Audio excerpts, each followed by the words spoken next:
Hello, everyone, and welcome back inside historic Bosse Field for this matinee middle game between Mississippi and your Evansville Otters. I'm Riley Angel alongside my partner, Lucas Macklin. Yesterday, it was a tough one for Evansville, falling 5-2 to Mississippi, and Mississippi slugged their way to that one. 3 homers, even though over the course of the year coming into the series, they only had 4 total as a team. Yeah, and really it was the story of the long ball for them. All of their 5 runs came on those home runs, and it was a game that felt very similar to what happened whenever we were in Mississippi. You know, it was a game where the starter gave up some runs early, and the offense, you know, it put up some runs, but overall the bullpen came in, shut down Mississippi, which they did pretty much all weekend when they were in Mississippi, but the offense just couldn't come through with enough runs and just couldn't come away with the win. I guess one positive about the offense was Keenan Taylor last night. Keenan went 2 for 3 with a homer and an RBI single, 2 RBIs total on the night. And if he can continue that production, I think this offense is in a pretty good spot, especially the way some of those guys in the top have been hitting, like Graham Brown and like L.J. Jones. Yeah, and you mentioned L.J. Jones. He also had 2 hits last night. So with L.J. Jones in the 4-hole and Keenan Taylor up to the 5-hole today, it's a really good part of the lineup that's been playing really well. Obviously, Graham Brown's been playing really well last night. And Alek Camus hit the ball hard all night, just wasn't rewarded for it. So really expect the team to be able to bounce back today. Again, an offense that we've seen play so well at home and even on the road for most of the time. You expect them to really bounce back and hopefully get another win here today. Now, sadly for the offense, J.T. Benson still not in the lineup, still working through some soreness in his side. Hopefully he gets back out there soon because, man, he is a big part of this offense, especially when he's hitting well. His last 10 games, he's batting .480. So it's one of those where he is just an anchor to this offense, and it really hurts not having him in the middle of the order. Yeah, and hopefully they'll get him back soon, and you just add another really big bat to the lineup. Again, the Otters, the offense hasn't really been the problem. Obviously, the offense wasn't great last night, but the offense has really been the best part of this team, and you really expect that to hopefully stay the same. On the mound today for Evansville, it is John Beamer. Beamer, we've seen him do good things this year. He's 6th in the Frontier League in strikeouts, but we've also seen him give up runs early and not be able to kind of settle into that rhythm that we know he can get into. Yeah, he's definitely had some good moments, and like you mentioned, struck out a lot of batters, but last outing went 5, gave up 7 runs. Really, the long ball, we mentioned long ball hurting the Otters last night. The long ball last couple of starts has been his downfall. It's really been those, he gave 2 3-run home runs to Schaumburg in his start back on May 22nd, and then against Schaumburg again on May 28th, he gave up 3 home runs. So that has really been the big thing biting him currently. If he can kind of follow the back in, we've seen him have some really good starts, and hopefully he can give another one here today. Today, again, one you'd really like to get. Otters in a bit of a funk right now. They're 1-6 over their last 7 games. So this past week, they've struggled. But again, we've seen positives, and you're not out of the division. You're only 4.5 games back. You know that this division is very gettable because we've seen Washington and Lake Erie go on runs like the Otters are on right now where they're just kind of in a funk. So I don't think there's anything to be too worried about, but you really hope today is a turning point where they can just flush this past week and turn in and have a good homestand like we know they've had in the past. Yeah, and it's a big week, obviously, because you want to be able to take the series against Mississippi, a team that you feel like you can beat, and obviously you're going to have to win the next couple of games for that to happen. Then you play Washington, who is now leading the Central Division. So it's a big week for them. If they really want to try to make their way back, you're really going to have to kind of put it together and try to get these 2 series this week. We take a look at both teams where they are in the standings. As you mentioned, Washington leading the Central Division. They are trailed by Lake Erie, who is a game back. Florence, 3.5 games back, and then Evansville in 4th at 8-13. They are 4.5 games out of first place. In the Western Division, Schaumburg, 16-7. They have proven they are one of, if not the best team in the Frontier League, right up there with Quebec. They lead that division. Gateway, 13-8, 2 games back, followed by Joliet, who's 3.5. Mississippi, they are 5.5 game back in Windy City. They've been having a rough go of it as of late, but have found success early in this week. They are 11 games out of first place in the West. Remember, fans, you're listening to the Papa John's pregame show. Papa John's is the official sponsor of the Otters pregame and postgame shows, available every game night, 20 minutes before and 10 minutes after each Otters game on the Otters Digital Network, Home Team Network, and now on 96.9 WYIR.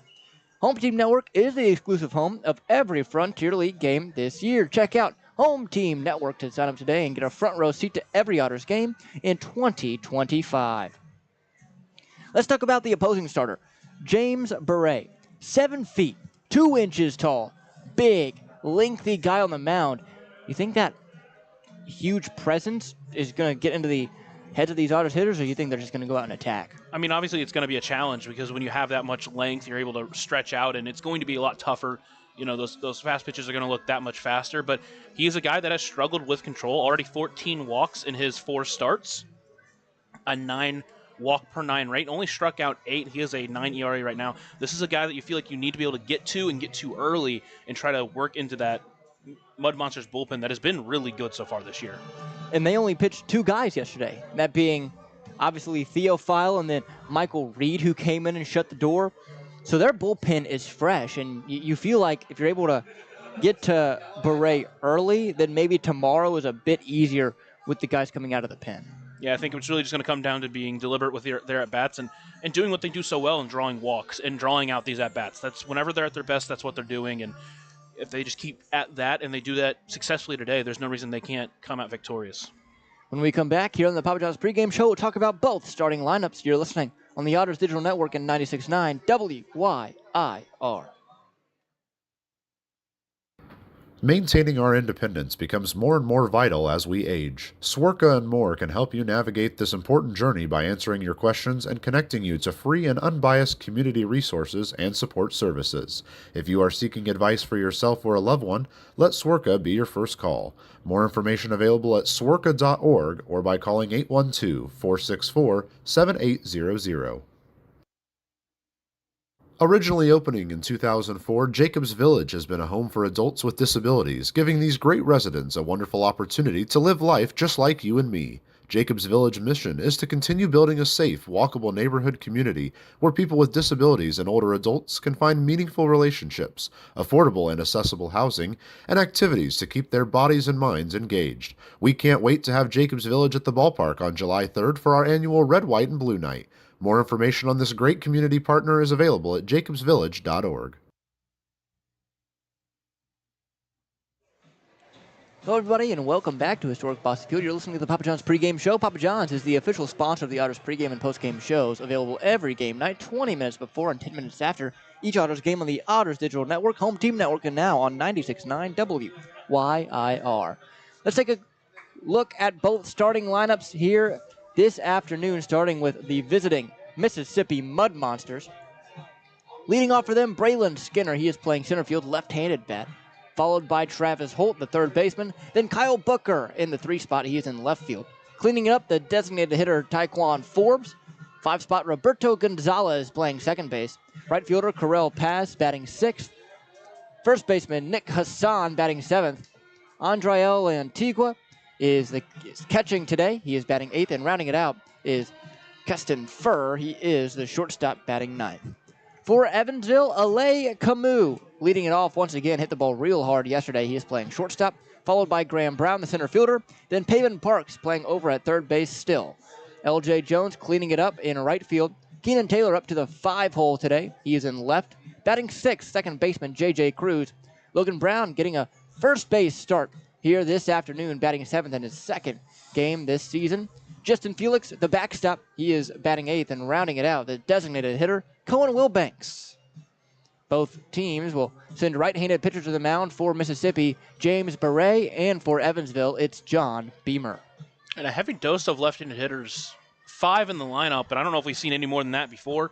Obviously, with Logan Brown being activated, Cohen Wilbanks back in the lineup, 3 catchers going today for the Otters, but at the end of the day, those are guys you expect to be able to produce. And again, the top of the lineup has been so good so far. You expect them to do some more of the same.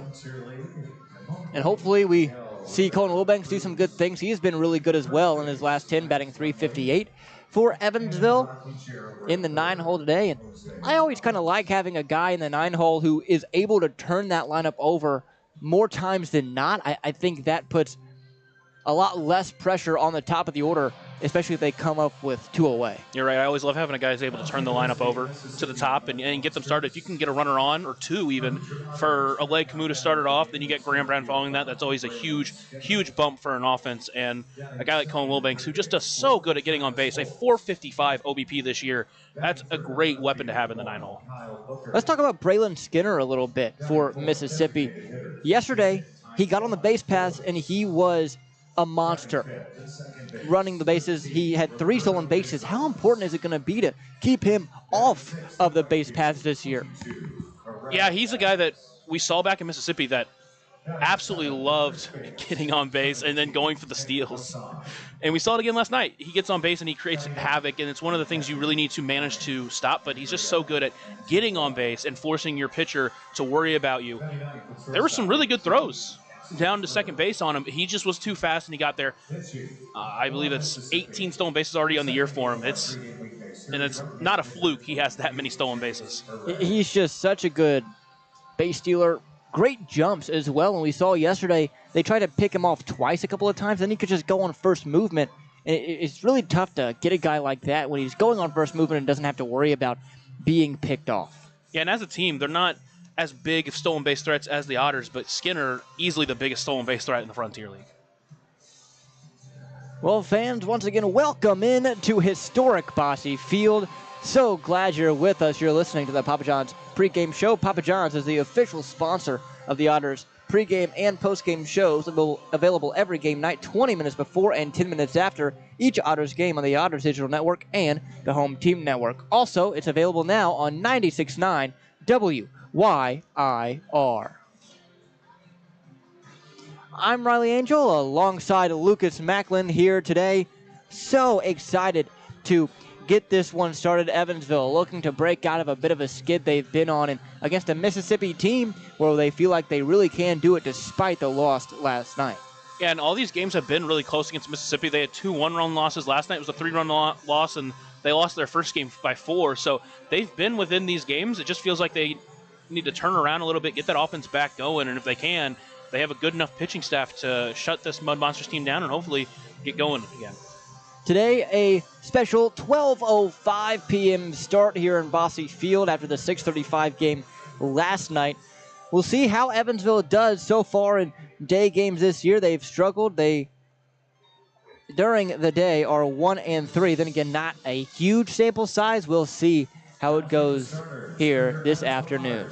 Yeah, you really just hope they kind of get into it and get going quickly and get ahead. You have a lot of young fans here today with the day camp before the game, so if you can get going early, you can get a loud crowd and hopefully just stay ahead the entire game. Starting lineups and national anthem being announced. Thank you so much for listening to the Papa John's pregame show. Papa John's is the official sponsor of the Otters pregame and postgame shows, available every game night, 20 minutes before and 10 minutes after each Otters game on the Otters Digital Network, the Home Team Network, and now on 96.9 WYIR. We'll let you listen to Zane Claude Felcher with the starting lineups, the rest of them anyway, and then the national anthem. Thank you so much for listening on 96.9 WYIR and the Otters Digital Network. The second baseman, number 17, J.J. Cruz.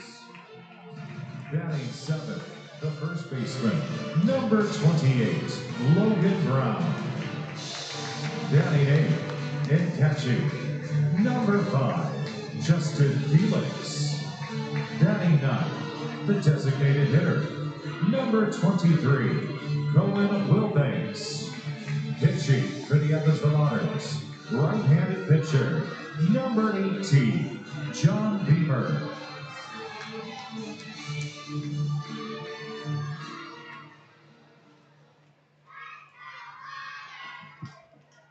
Ladies and gentlemen, at this time, would you please rise and remove your caps as we honor America's freedom, those who now protect it, and pay tribute to those who have made the ultimate sacrifice with the singing of our national anthem this afternoon, performed by Lindsay Alvey.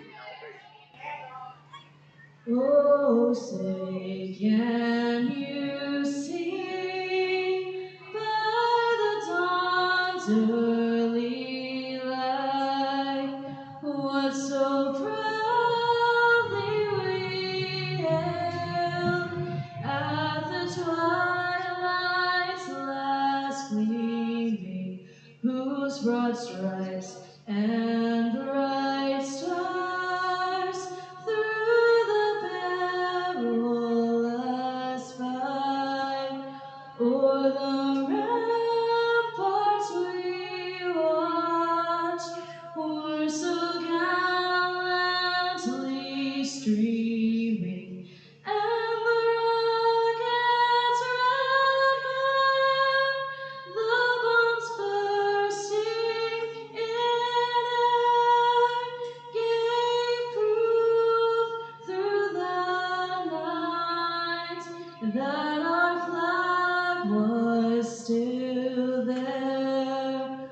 Oh, say does that star-spangled banner yet wave o'er the land of the free and the home of the brave.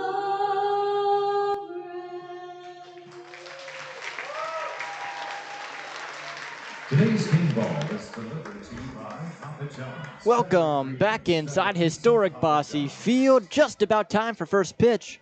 On the bump, John Beamer. His battery mate today is Justin Felix. A reminder that that pitcher-catcher battery is sponsored by the Answer Auto Repair East. Find your battery needs at the Answer Auto Repair East, located at 2319 North Green River Road, or call at 812-475-9000.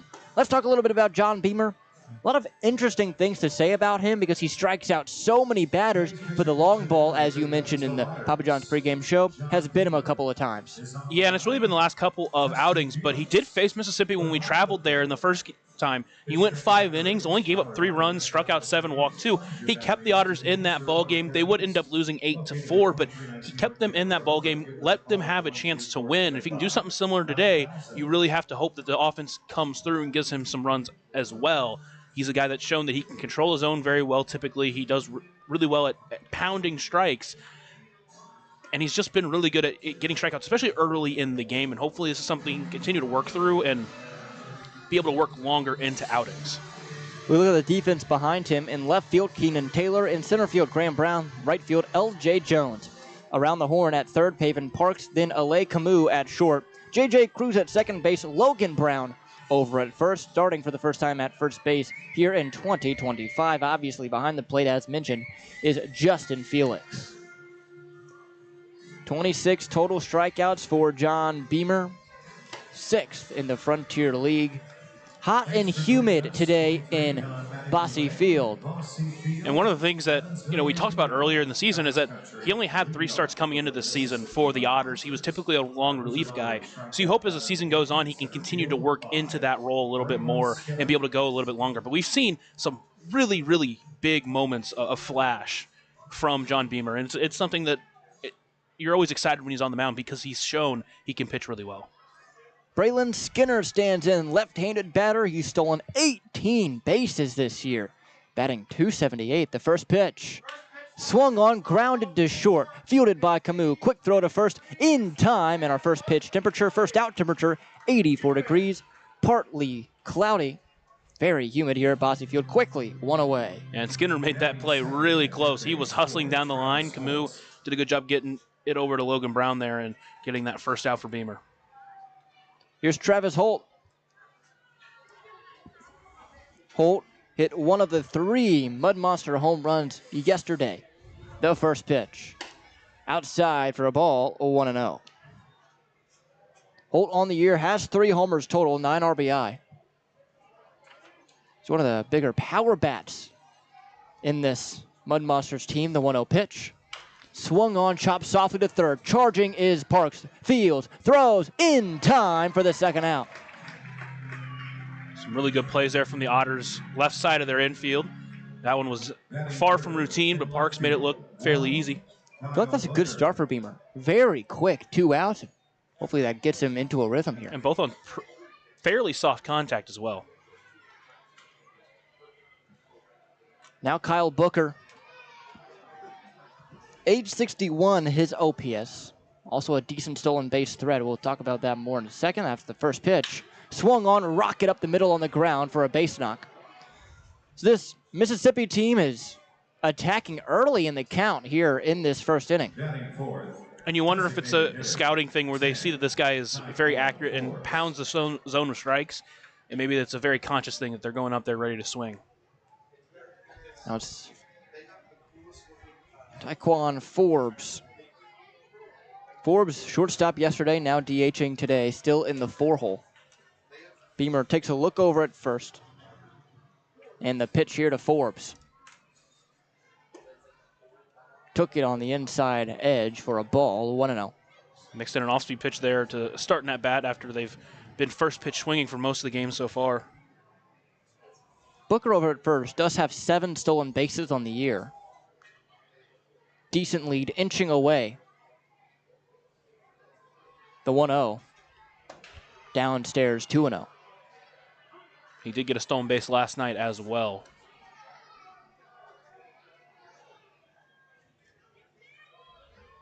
Slight wind here today. 12 miles per hour from a bit of a crosswind, slightly going out to the left. 2-0 pitch. Binder caught the zone on the front door, 2-1.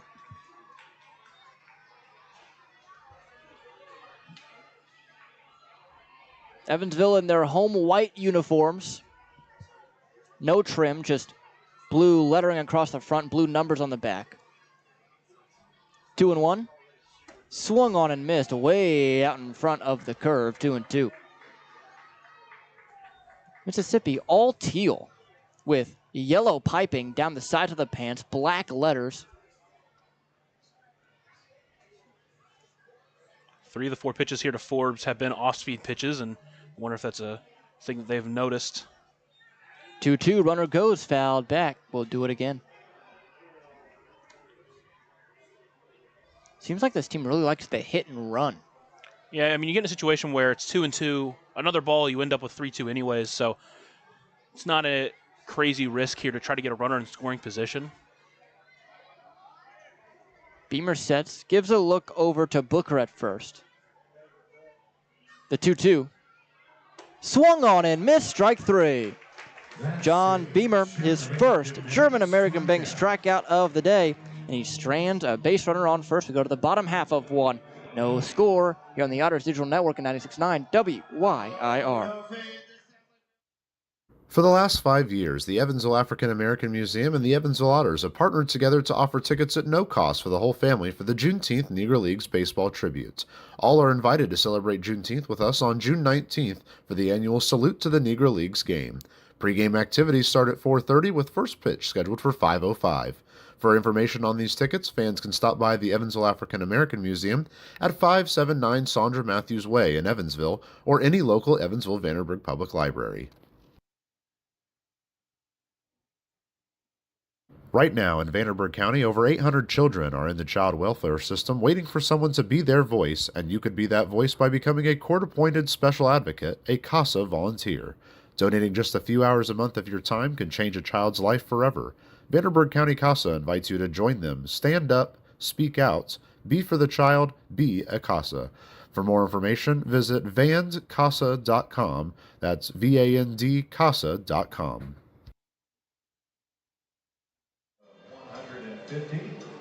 So this will be interesting. 7'2" James Beret on the bump for Mississippi here this afternoon.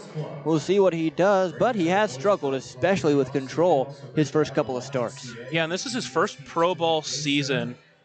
He played in the Australian Baseball League back when he was 17, back in 2018, and then joined Mississippi this year. And so far in his 4 starts, again, struggled with command issues. He's pitching to a 9 ERA, but he's a guy with obviously tons of potential, which is why they go with him here.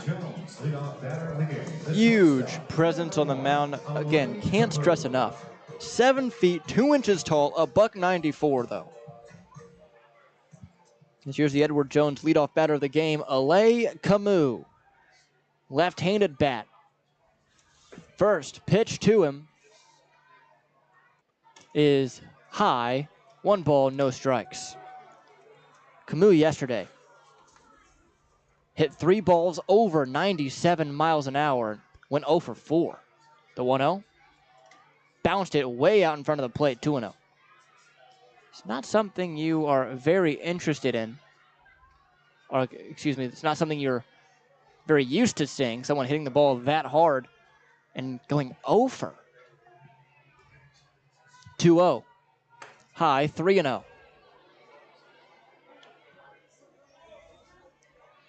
Maybe the release point is something that Beret's struggling with this year, as it seems everything is missing high, and then the one pitch that wasn't was bounced 3 inches in front of the plate. 3-0, taken inside, ball 4, a 4-pitch walk to Alay Camus to begin this one. And that's exactly what you want to see against a pitcher who, again, is struggling with command, is make him work, make him come to you to try to get you out. And if he doesn't, take the walks. Be very surprised if Graham Brown swings until he sees a strike, because those first 4 pitches weren't anywhere close. First pitch. Finally finds the zone on the upper edge, 0-1. Camus at first, only 2 stolen bases on the year, so we'll see if he decides to test it. Decent lead over at first. Beret the 0-1. Low, count 1-1.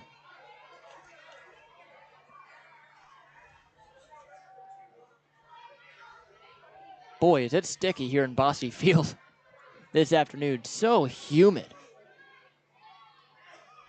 The 1-1 pitch.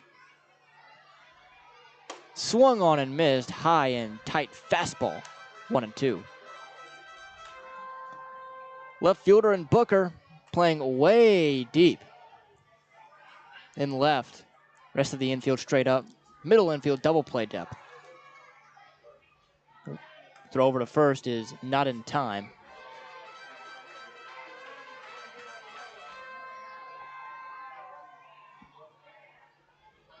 Beret ahead in the count to Graham Brown, 1-2.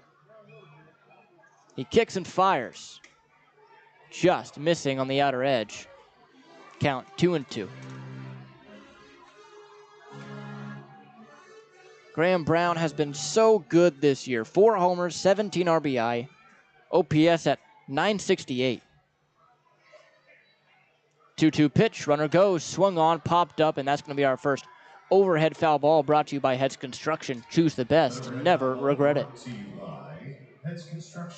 Now here's an interesting thing. His listed weight, Berets, in college, 235. So somebody has to be lying. That's a quite a big difference. 2-2, bounce, 3-2. Yeah, I don't think you go from 225 to a $194 in a year, at least not in a situation where you're still a athlete.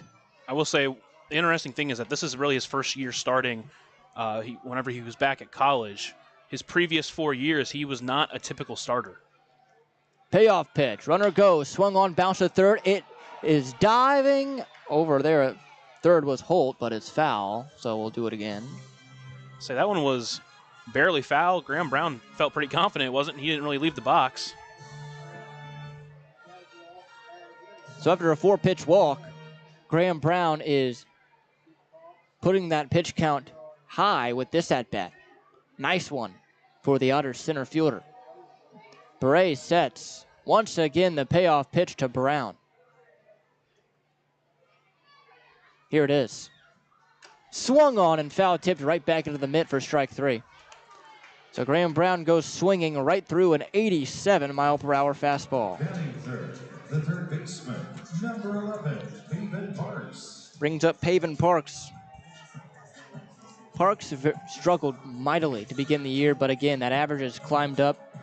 219 starting yesterday, now up to 233. So again, the results are starting to find their way for Paven. As the first pitch is taken high for a ball. Snap throw over to first is not in time. Excuse me, that was called a strike. 0-1. I was distracted by the catcher in Montigua.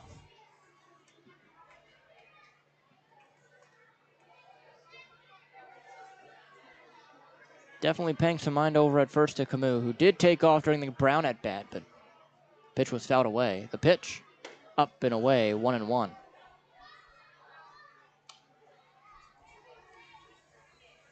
He hasn't gotten too big of a lead over there at first. Camus hasn't.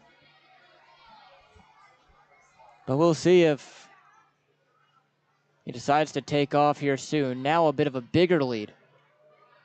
1-1 is just above the letters, 2-1.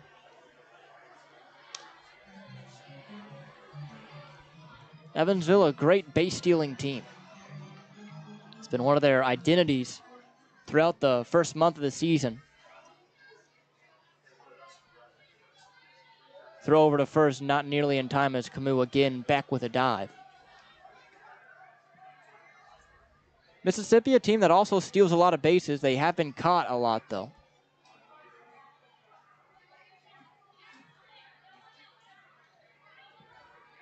Setting is Beret, hands belt high. The 2-1. Swung on and missed on the breaker in the dirt, 2-2. So after that 4-pitch walk, it seems Beret has found his way back around the strike zone enough to get swings from this Otters team. Yeah, he's been relying heavily on that fastball, but right there pulled the string on Pavin Parks and got him out in front. So 2 balls, 2 strikes, 1 away. The pitch. Swung on, fouled back. Will do it again at that same count, 2-2.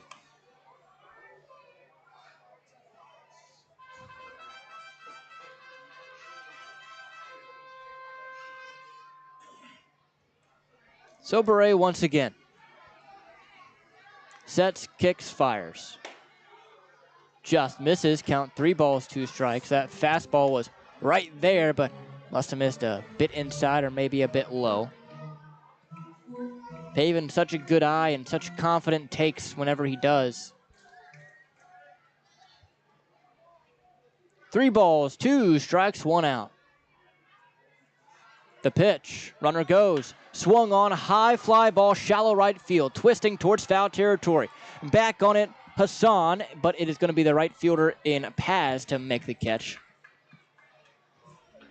So 2 away here quickly, but you wouldn't think that there would be 2 away. The amount of pitches that Beret has thrown so far, this inning has felt like it's lasted forever, and it's only 2 away. And I'll say this is I think Beret works really slowly between taking his time before he gets onto the mound, and once he's on the mound, he's willing to use the full length of that pitch clock. So L.J. Jones now batting. He had a 2-hit day yesterday. The first pitch is a bender in there for a strike, 0-1. And that is pitch 20 in this first inning, 10 strikes and 10 balls. I'll say that Pavin Parks pop-up, that was a major league pop-up. That one stayed in the air for a long time.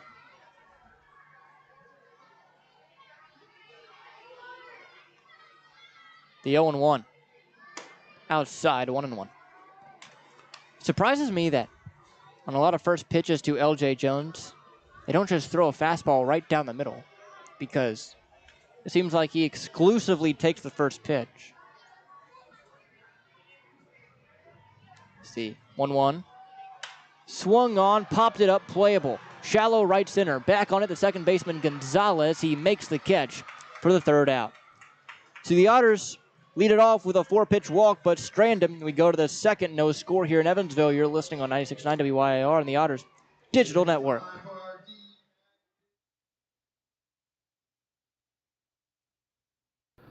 Ballet Indiana is made up of local ballet professionals, dedicated parents, and community members in order to provide unique and life-enriching experiences for hundreds of young dancers, while carrying out their mission to inspire a lifelong appreciation for dance for both our dancers and the Evansville community. More information on Ballet Indiana and information about their upcoming performances is available at balletindiana.org. Maintaining our independence becomes more and more vital as we age. Swerka and More can help you navigate this important journey by answering your questions and connecting you to free and unbiased community resources and support services. If you are seeking advice for yourself or a loved one, let Swerka be your first call. More information available at swerka.org or by calling 812-464-7800.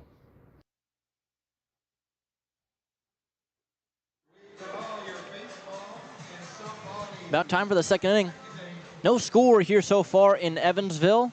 Thanks, Josh. John Beamer back on the mound. He got his first strikeout in that first inning on the last batter he faced in Taekwon Forbes. Gave up a hit, but stranded him right there at first base. We'll see how he does facing Roberto Gonzalez, Correll Paz, and Nick Hassan. Works quickly and has worked well so far this season, at least strikeout number-wise. Make some noise. How about the Little Learners Ministries?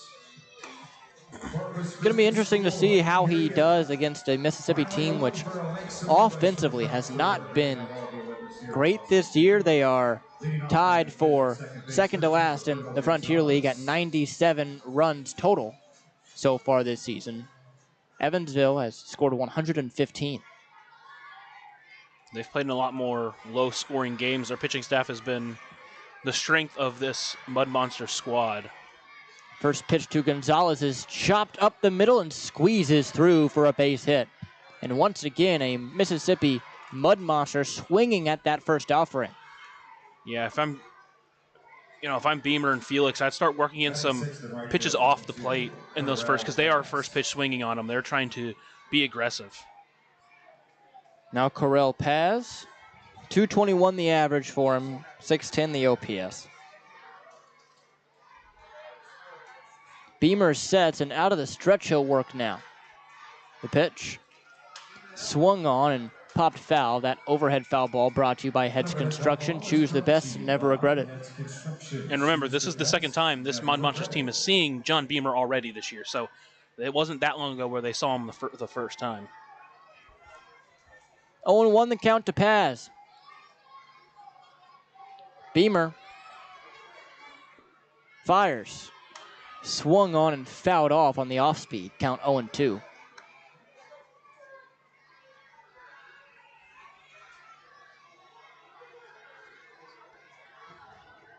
Paz, a left-handed hitter.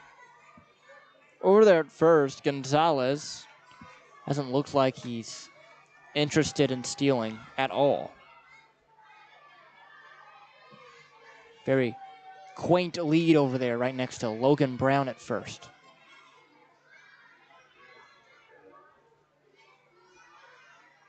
Beamer with the 0-2. Runner does go now. Checked his swing. They say he went around. Throw down is not in time as Camus dropped it. But they call it a swinging strikeout against Paz as home plate umpire Miguel Rivera Cruz decided that he did enough. Second German-American strikeout for John Beamer. And, of course, as you were just saying, that Roberto Gonzalez wasn't going to steal a base. Yeah. He got a huge secondary lead before Beamer had to even release the ball. Swear, the announcer's jinx gets me every time. Every single time. Learned that in Florence. Nick Hassan now stands in. The first pitch to him. Swung on, fouled back on a jam shot. Count 0-1. Let's see if I can do this right. So the Otters won't score 10 runs in the bottom of the second inning. There we go. That's how you do it. They are definitely not going to score 10 runs in the bottom of the second.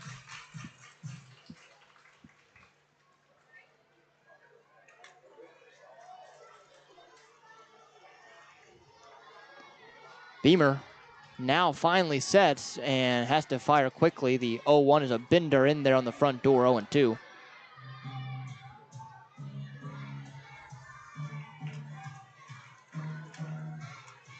Felix puts down the signs.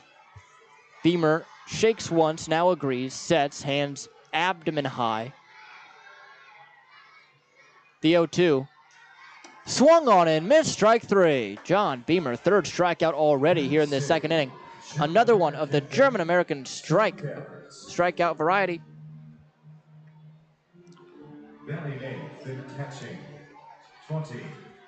Really pulled the string on him there, got that pitch on way outside the zone, and again, he's got some really good stuff. He's definitely shown that. Here's Andriel Lantigua, the backstop for this Mud Monsters team. Right-handed bat. First pitch, swung on and missed. Another slider, just wicked out of the zone. And once again, started to pull the string on that first pitch and got another hitter out in front when he did that. So Beamer seems to be adjusting. The 0-1. Caught the back door, count 0-2 now. Another slide piece. And that one was just a nasty pitch. Ended up middle, but they just weren't ready for it. No balls, 2 strikes, 2 outs. Beamer exactly in the spot he wants to be. The 0-2. Swung on, fought off, foul towards the first base side. Count staying right there at 0-2. Healthy dose of off speed. You wonder if now he's going to come in and attack up and in with a fastball or try to go even further out with a slider. On second base is Gonzalez after a leadoff single and a stolen base. Beamer trying to work through it. Sets, looks back at Gonzalez and fires. Inside. Looked like he tried to go another slider, just lost that one. So 1-2 the count. Yeah, it looks like Felix was setting up more on the outside part of the plate, just trying to get him to go out even further, but like you said, just lost it a little bit. A ball, 2 strikes, 2 outs. Beamer setting on the far first base side of the rubber. Sets, fires. Swung on and missed, strike 3. Went exclusively to the breaking ball against Lantigua and got exactly what he wanted. 4 strikeouts for him already. Yeah, the Mud Monsters strand 1. We go to the bottom of the second. Evansville looking to pounce. No score on the Otters Digital Network on 96.9 WYIR. Originally opening in 2004, Jacobs Village has been a home for adults with disabilities, giving these great residents a wonderful opportunity to live life just like you and me. Jacobs Village mission is to continue building a safe, walkable neighborhood community where people with disabilities and older adults can find meaningful relationships, affordable and accessible housing, and activities to keep their bodies and minds engaged. We can't wait to have Jacobs Village at the ballpark on July 3rd for our annual Red, White, and Blue Night. More information on this great community partner is available at jacobsvillage.org. For the last 5 years, the Evansville African American Museum and the Evansville Otters have partnered together to offer tickets at no cost for the whole family for the Juneteenth Negro Leagues Baseball Tribute. All are invited to celebrate Juneteenth with us on June 19th for the annual Salute to the Negro Leagues game. Pre-game activities start at 4:30 with first pitch scheduled for 5:05. For information on these tickets, fans can stop by the Evansville African American Museum at 579 Sandra Matthews Way in Evansville or any local Evansville-Vanderburgh Public Library.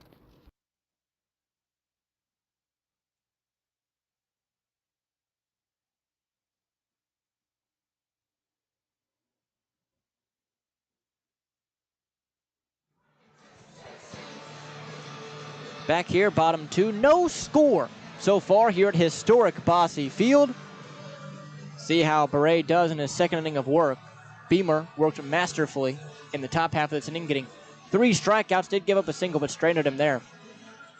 It'll be Keenan Taylor, J.J. Cruz, Logan Brown, the 3 due up for Evansville. Beret in that first inning struggled a little bit with command to start it off against Camus, but came right back and got the next 3 Otters down in order. He was able to find it there at some point, but still, he ended up with 22 pitches in the inning, and 11 of them were off the plate. So still trying to find his command overall, and the Otters just still need to be patient and wait for their pitch. Keenan Taylor now batting as a pitch clock violation is called. I thought they were going to reset it, but it didn't. So, yeah, it was just ran out before Beret was had even come set. Well, apparently it's going to be against Keenan Taylor as the 0-1 pitch now is in there for a strike 0-2. I thought he put up 1-0. I thought he did too. Maybe I'm stupid. There we go. Okay. 1 ball, 1 strike. The pitch. Taken in there for a strike, 1-2. That looked like the changeup. So a ball, 2 strikes, nobody out to Keenan Taylor, the pitch. Swung on, hit him in the air, on a line to right. It'll bloop in there for a single. Keenan Taylor, 3rd hit in as many at-bats over the past 2 nights. Yeah, when you're feeling it, it doesn't matter how hard you hit it. You're just able to find those holes. And 78 off the bat, but able to find a hole out in right field. And now a leadoff runner on once again, see if the Otters can do something with it. So J.J. Cruz now stands in. He's had a good week. He had a good week on the road despite the Otters not being able to pull some of those games out. The left-handed hitter awaits the first pitch from Beret. High, 1-0. Cruz, a guy that we know has popped, just hasn't found gaps a ton this year. He does have 4 doubles. 1-0 pitch. Up and away, 2-0. I'll say that the motion here for Beret is, it's not the slowest I've ever seen, but it is relatively slow, so you wonder if the Otters are going to try to take advantage and steal some bases. And again, he's only pitching around 87, so he's not pitching fast either. 2-0 pitch. High, 3-0. It seems like when he's missing high. Yeah, it feels like he's struggling a little bit more against the left-handed hitters. We saw Pavin Parks get to a 3-2 count, Camus a 4-pitch walk, and now J.J. Cruz is a 3-0. So you wonder if he's just struggling to find the placement against the lefties. The pitch. That one's in there, 3-1. Automatic take from J.J. Cruz.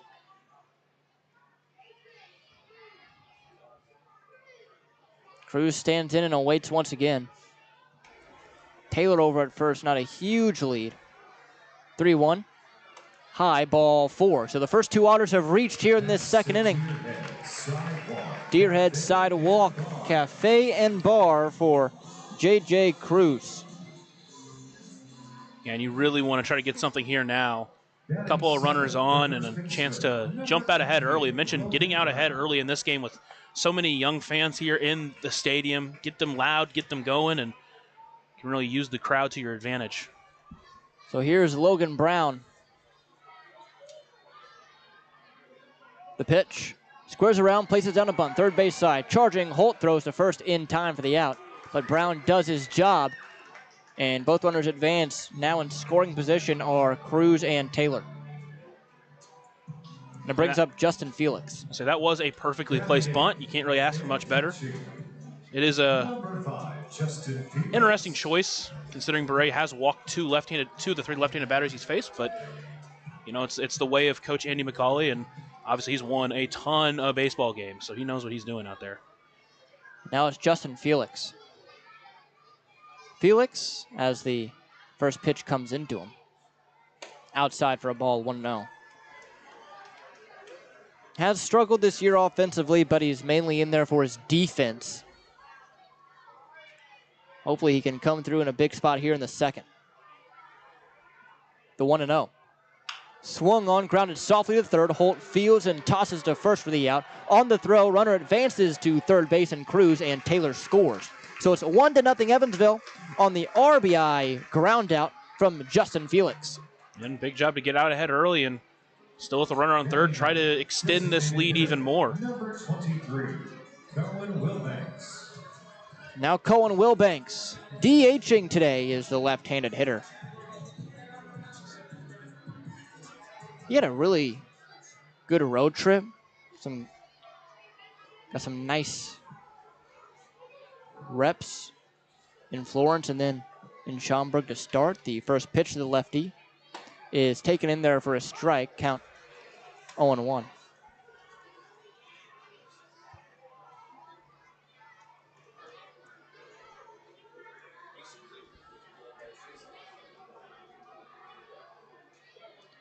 Now the 0-1 pitch.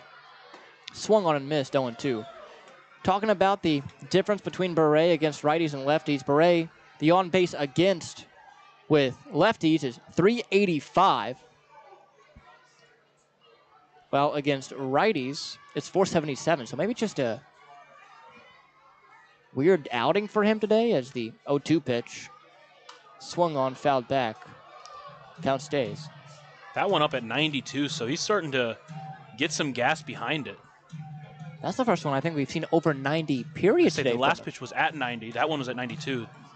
Jumping it by multiples, though. No balls, 2 strikes, 2 outs, 1-0 Evansville. Cruz on third. The pitch. Swung on, fouled back again. Wilbanks battling in there.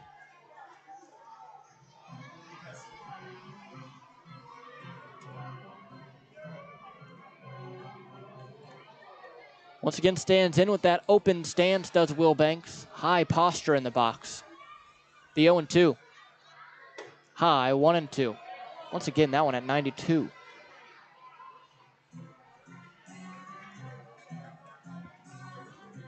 Boy, the Otters would really love to get just one more here in the second inning, especially with the top of the order due up.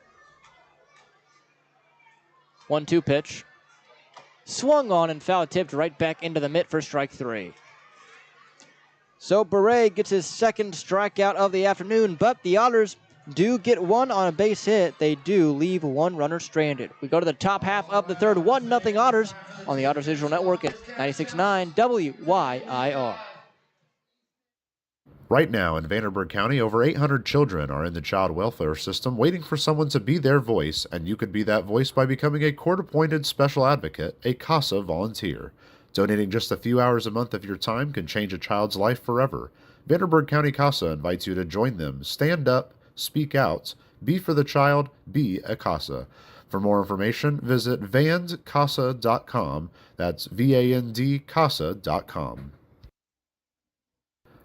Ballet Indiana is made up of local ballet professionals, dedicated parents, and community members in order to provide unique and life-enriching experiences for hundreds of young dancers, while carrying out their mission to inspire a lifelong appreciation for dance for both our dancers and the Evansville community.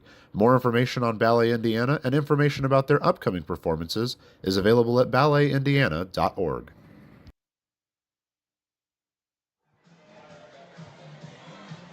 Top half of 3, John Beamer back on the bump. In the bottom half of the second, Otters able to get one. They now lead 1-0 over Mississippi in this one. Beamer has struck out 3 straight after giving up that leadoff single in the second. 4 strikeouts already for Beamer, and that's what he's known to do. That strikeout per 9 rate is ridiculous. He's done a great job at finding, and again, like I said, finding the zone, but it's going to be really important for him to continue trying to vary up that first pitch because this team is obviously out there hunting the first pitch. It's Caston Furr playing shortstop today and rounding it out in the 9 hole to lead it off here in this third inning. He's a right-handed bat, batting .207 this year. Just a 1 RBI, no homers. First pitch to him.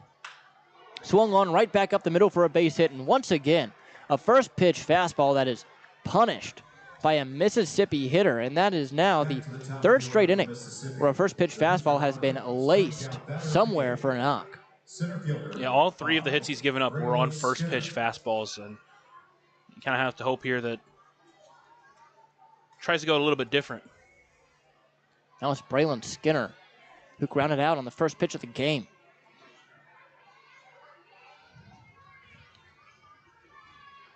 The pitch squares around, places a bunt down the third baseline, but it twists foul, and it's 0-1.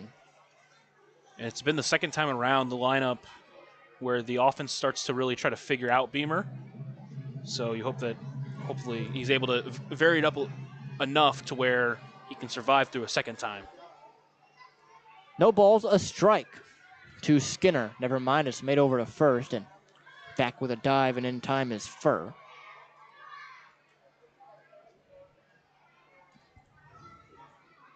Pavin at third not playing as in as you would think, but still a little more inward than what he usually would.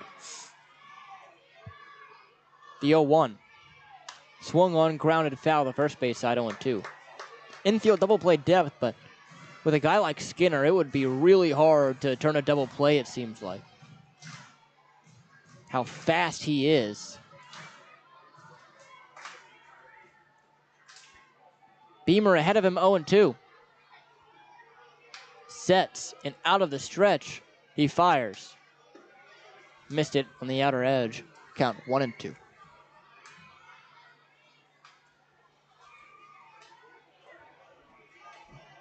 So Mississippi already with 3 hits in this one. They haven't been able to capitalize. And now at the top of the order up, the runner already on first base, nobody out. They look to do so. The 1-2.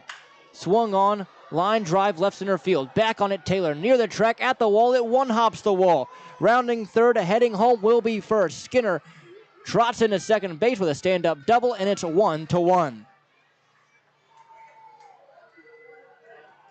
A fastball middle cut sent the other way there by Skinner, and Third baseman.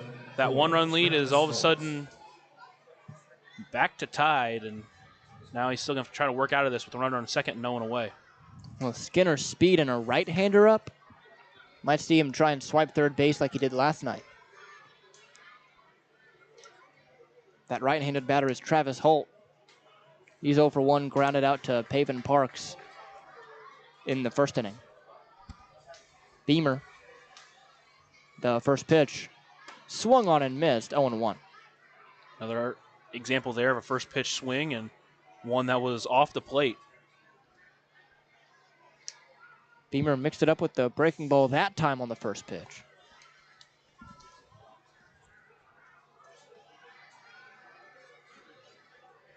The 0-1. Swung on and missed, 0-2, another slider. Time called by Holt. That's when he's found a lot of his success today, I think, is when he's located that slider on the outer edge to right-handed hitters and then gone to the back door with lefties.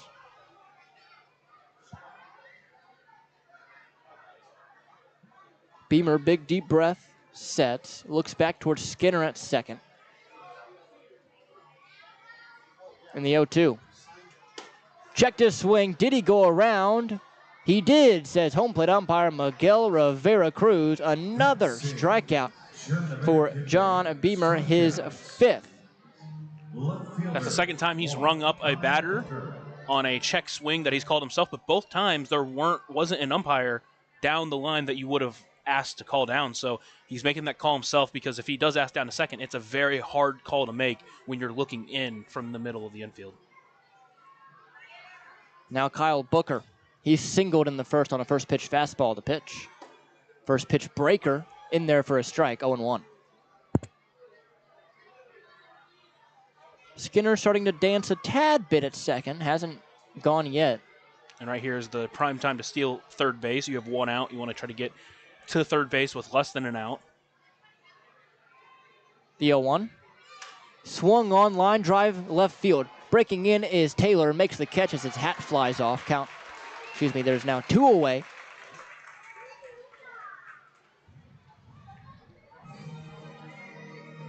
And it's Taekwon Forbes. Designated hitter, 10. Boy, Forbes has struggled. Average now after 0 for 1 today, most likely dipping below 100 as he entered today at 103. Has the talent, has the look, just hasn't had the results. First pitch, swung on, fouled back, count 0-1. And now you're starting to see a lot of those first pitch breaking balls from John Beamer after he's been bit by the fastball. Yeah, it's just, like I said, it's something that you can't be too predictable. And even in a Frontier League, you have teams that are willing and able to notice your trends, and if you stick with those trends, they'll try to make you pay for them. The 0-1. Bins in there, 0-2. Forbes now behind in the count, no balls, 2 strikes. That was his 35th pitch of the night. 30 of them have been strikes for John Beamer. The 0-2. Swung on, popped up, first base side. Drifting towards it is Brown. He's running hard, but it bounces up into the bullpen area for Evansville. So we'll do it again at 0-2. That was a Logan Brown running towards it.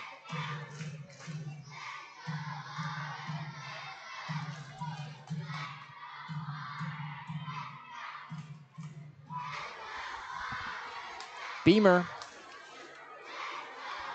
looks into Felix, agrees, and sets. Looks back towards Skinner at second. The 0-2 pitch. Swung on, battled off again. That overhead foul ball brought to you by Heads Construction. Choose the best, never regret it. So it's 0-2 still to Taekwon Forbes. Cleanup hitter for this Mississippi team. Stands in tall on the right-handed side. The 0-2. Swung on and missed, strike 3. John Beamer, 6 strikeouts through 3, but the Mud Monsters tie it up on 2 hits. They do strand 1. We go to the Bottom half of the third, 1-1 here on the Otters Digital Network of 96.9 WYIR. Maintaining our independence becomes more and more vital as we age. Swerka and More can help you navigate this important journey by answering your questions and connecting you to free and unbiased community resources and support services. If you are seeking advice for yourself or a loved one, let Swerka be your first call. More information available at swerka.org or by calling 812-464-7800. Originally opening in 2004, Jacobs Village has been a home for adults with disabilities, giving these great residents a wonderful opportunity to live life just like you and me. Jacobs Village mission is to continue building a safe, walkable neighborhood community where people with disabilities and older adults can find meaningful relationships, affordable and accessible housing, and activities to keep their bodies and minds engaged. We can't wait to have Jacobs Village at the ballpark on July 3rd for our annual Red, White, and Blue Night. More information on this great community partner is available at jacobsvillage.org.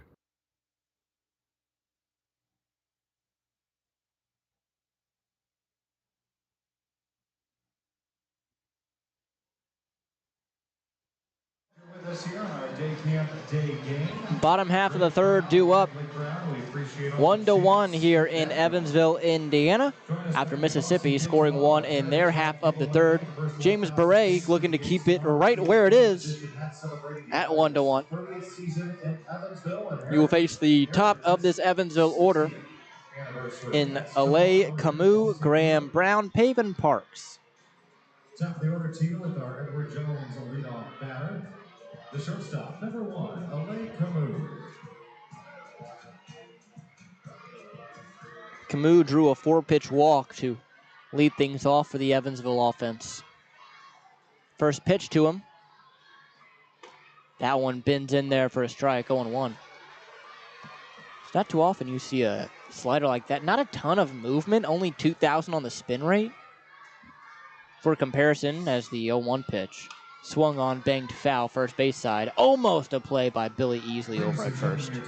Count 0-2. Gloria Reisinger come to the Otters press box. Gloria Reisinger to the Otters press box. For example, John Beamer's slider sits around 2,500, gets up to 2,600 on the spin rate. 0-2, up and away, 1-2.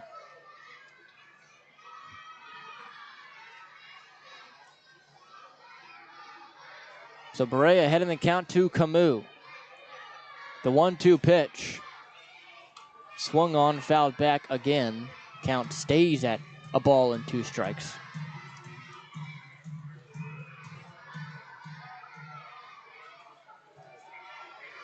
Beret sets, fires.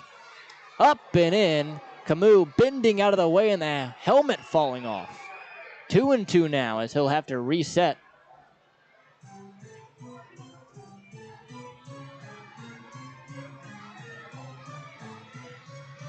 Two balls, 2 strikes, nobody away, bottom half of 3. The pitch. Swung on and missed, strike 3.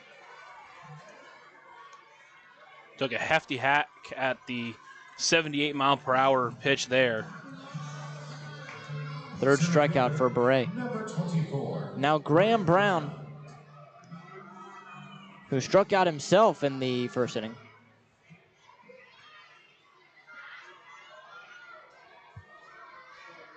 The 0-1. Swung on, little looping line drive over the leaping glove of Travis Holt. So a 1-out single for Graham Brown. Got that one way off the end of the bat and muscled it down the left field line. Strong at bat there for Graham Brown. You mentioned just lifted it into left field, and I get another runner on here in the third inning and a chance to hopefully try to get that run back, if not more. Pavin Parks now stands in, another left-handed bat. It's interesting that you see a right-hander have more success against left-handers than right-handed hitters, but it's what it's been for Beret so far. As the first pitch is catching the outer edge for a strike, 0-1. You start to also wonder how many lefties has he faced versus righties, and it's a pretty small sample size, all things being considered. But you're right, it is a little bit telling there. The 0-1 pitch now from Beret to Parks is high, 1-1. Graham Brown over at first, 9 stolen bases on the year. Leads this Evansville team in that category.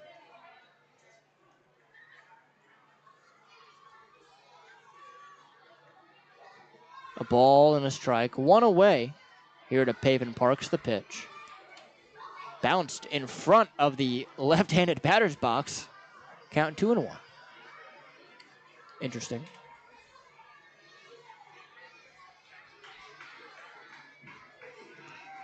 Pavin takes his time, now stands back in on the left side. Runner on first base, Brown, not with a big lead. The 2-1. Swung on, bounced foul, 2-2.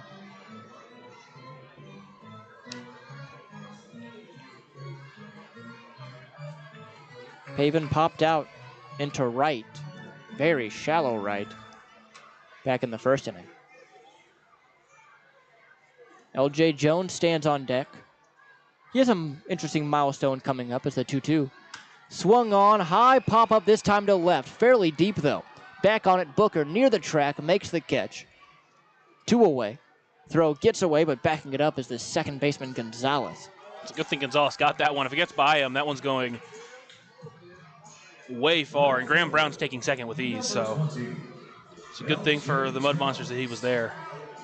Here's L.J. Jones. He is 1 hit away from 300 in his career.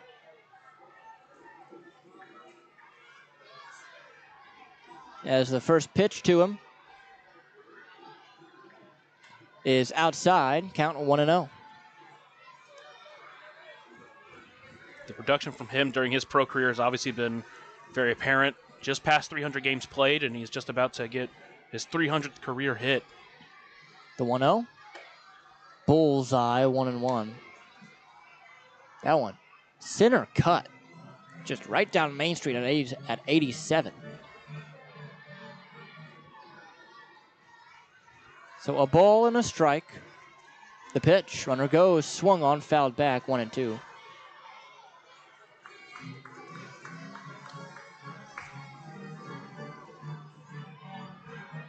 So Brown was off with the pitch. We'll see if he goes again. As L.J. Jones taking his time.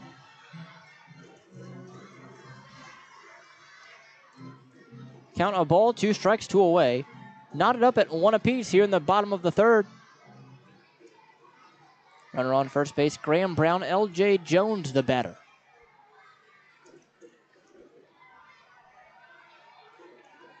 And the pitch. Runner goes again. Swung on, up the middle, base hit. There's number 300. Taking third base will be Graham Brown on the hit and run. So the Otters with a 2-out hit from L.J. Jones. And a way to do it. Now the Otters are threatening here, trying to take that lead back. Runners on the corners for really the hottest hitter in this lineup in Keenan Taylor. And they're going to get that baseball for him, but LJ saying, "No, I don't want the baseball. It's okay." Just another ball game for him. Keenan Taylor 1 for 1 with a run scored. The first pitch, a little high, 1-0. You can tell Lantigua back there wanted it. That I had a little hesitation before he threw the ball back to his pitcher. The 1-0 pitch. Up high, above the head of Keenan Taylor. Count 2-0. It just feels like at random times that he does lose his release point. Keenan Taylor this year has 9 2-out RBI. Chance for another one. The 2-0. Bender low, 3-0. Good pitch, just A couple of these have been scrapers, like on and around the black, but Taylor with some great takes there, counts at 3-0. The pitch. taking all the way. That one in there for a strike, 3-1.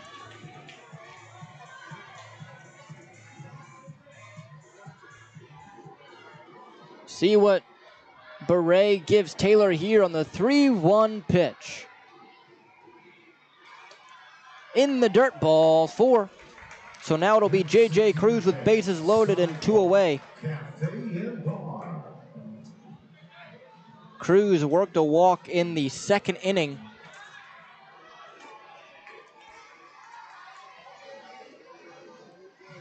Second baseman, number 17, J.J. Cruz. So we're going to have a meeting on the mound, it looks like.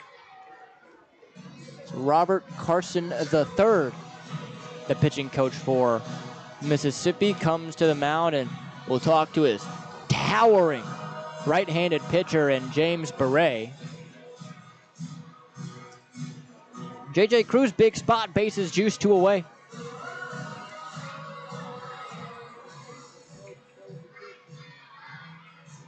I got to say, the pitching coach out there standing around the same height as his pitcher. He's got to be topping around that same height. Yeah, he's not a small guy by any means, that's for sure. He'd make me look tiny.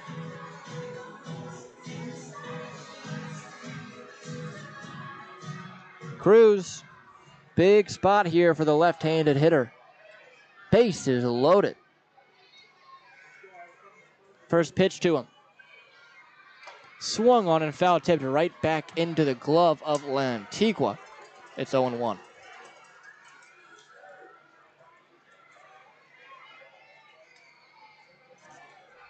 So Beret sets the pitch. Up and away for a ball, 1-1.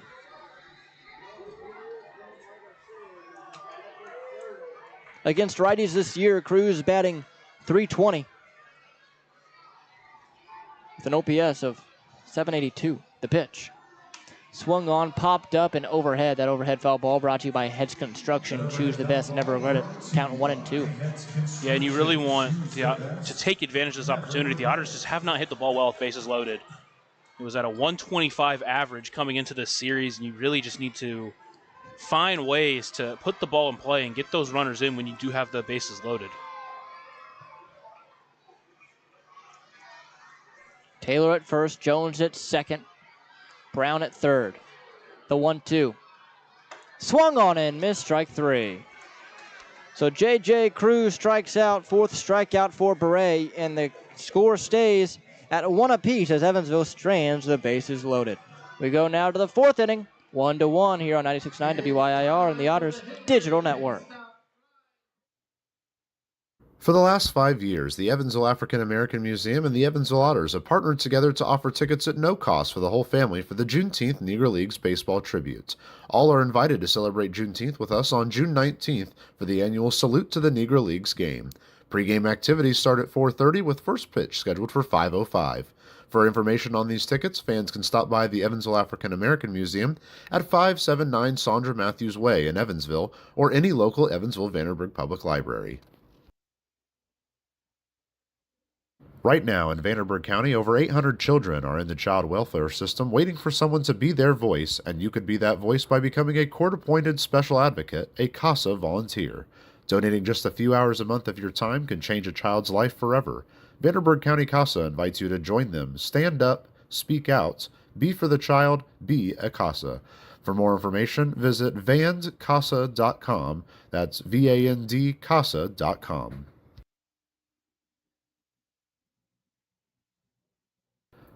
Ballet Indiana is made up of local ballet professionals, dedicated parents, and community members in order to provide unique and life-enriching experiences for hundreds of young dancers, while carrying out their mission to inspire a lifelong appreciation for dance for both our dancers and the Evansville community.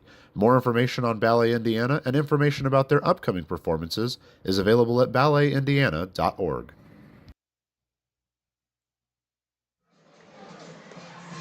Welcome back into historic Bosse Field as John Beamer's out there for his 4th inning of work. Hello, everybody. I'm Lucas Macklin alongside my partner, Riley Angel. as the Otters and Mud Monsters tied at 1. We've seen some really good pitching from both sides. Yeah, and Beamer's looked good. He has 6 strikeouts already through 3 innings. He has given up a couple of hard hits, but I think the reason for that is he tried to attack early in the zone with a fastball, and Mississippi just wasn't having it. So, but once he started mixing in that slider on the first pitch, he has looked dominant today, and I expect good things from him down the stretch. Yeah, we'll see how he starts to attack these batters in this inning. It's Roberto Gonzalez to meet him first.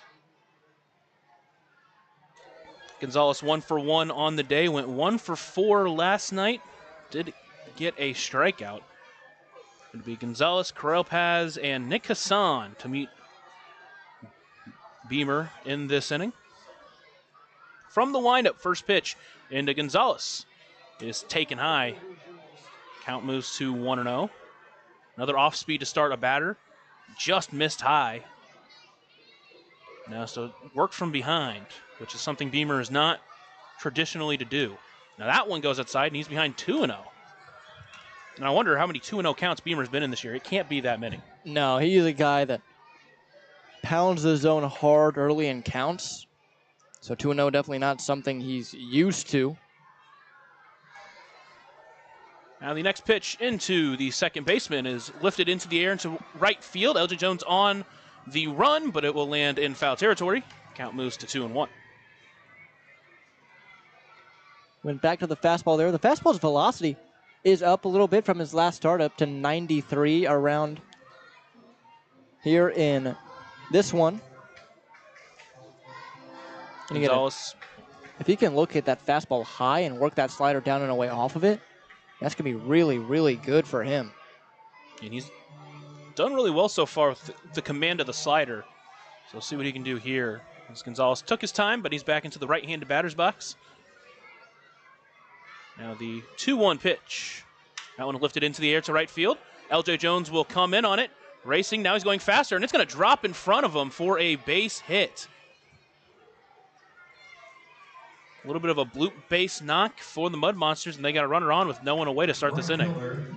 Just couldn't have thrown it out there any better with where LJ Jones was playing. It's near the right field line and shallow enough to where LJ Jones can't get to it, but deep enough to where Logan Brown and JJ Cruz have no chance. One of those unlucky breaks for Beamer. Now it's Correll Paz who will step into the left-handed batter's box. First pitch to him is taken outside, and he starts behind 1-0. I guess the somewhat good news for Beamer is this is the part of the order where he struck out 3 straight in the second frame after giving up a leadoff single to Gonzalez. Paz standing basically straight up in that left-handed batter's box. Awaits the 1-0 pitch in from Beamer. That one chopped towards first. Throw to second will be in time for one. Throw back to first is not in time, so Paz will beat it out, but they do get the lead runner at second. And with one away, it will bring up the first baseman tonight, Nick Hassan. Those 3-6-3s, so hard to turn as a double play, especially when you have a speedy runner and Paz busting it down the line. But, you know, you get the out, and I think a less dangerous runner in Paz at first than Gonzalez. Beamer from the stretch will deliver the first pitch into Hassan. Bender finds his own. He starts ahead 0-1. Paz over at first. Attempted 5 stolen bases. He's been caught twice.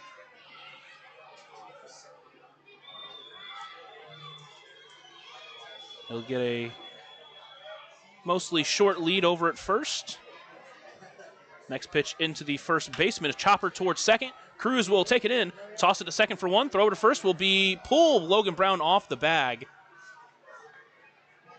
It was going to be a bang-bang play, but Logan Brown couldn't stay on the bag. So another force play over at second with 2 away. It will bring up the catcher, Andrio Lantigua. Yeah, that's just a tough one. Camus racing towards the bag, has to throw it on the move, and you're going to get those every once in a while. The good thing is, it was close enough that Brown was able to snag it, and there's no runner on second base.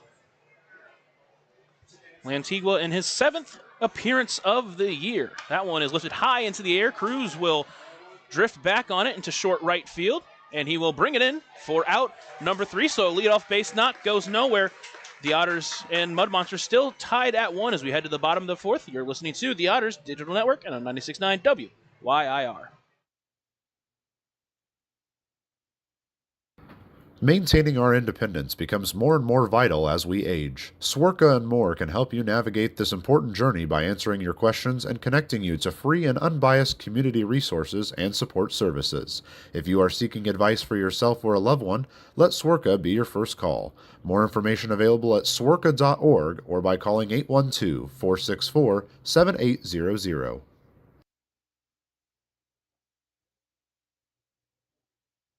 Originally opening in 2004, Jacobs Village has been a home for adults with disabilities, giving these great residents a wonderful opportunity to live life just like you and me. Jacobs Village mission is to continue building a safe, walkable neighborhood community where people with disabilities and older adults can find meaningful relationships, affordable and accessible housing, and activities to keep their bodies and minds engaged. We can't wait to have Jacobs Village at the ballpark on July 3rd for our annual Red, White, and Blue Night.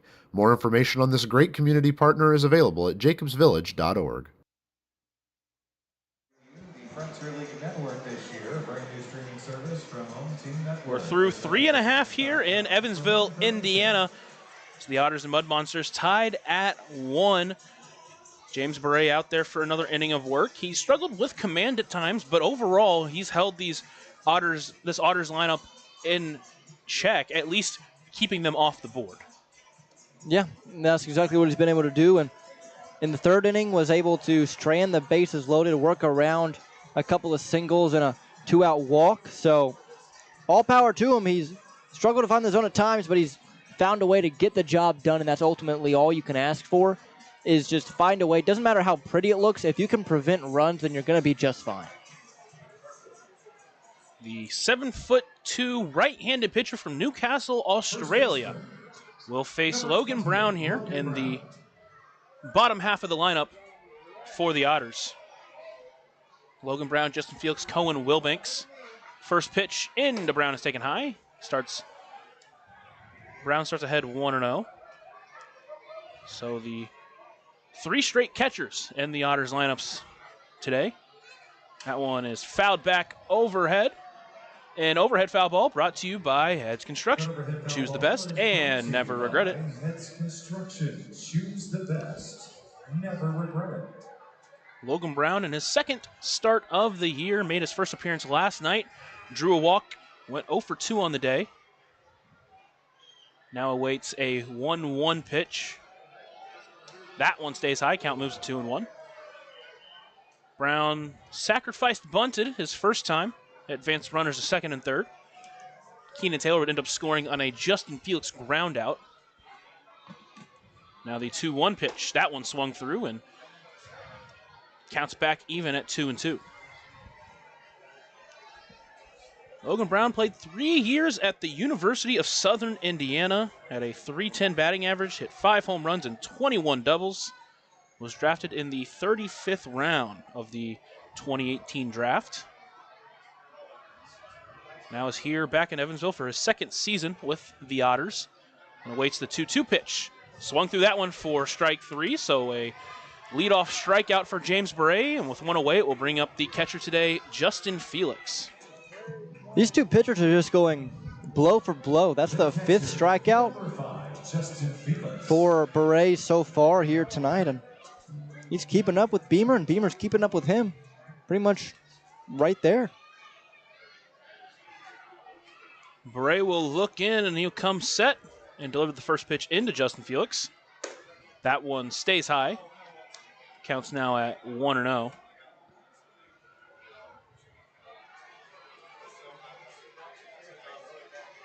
Felix in the right-handed batter's box awaits the 1-0 pitch in from Beret. Checked his swing. Did he go? No. Says first base umpire Max Langley. So counts now at 2-0.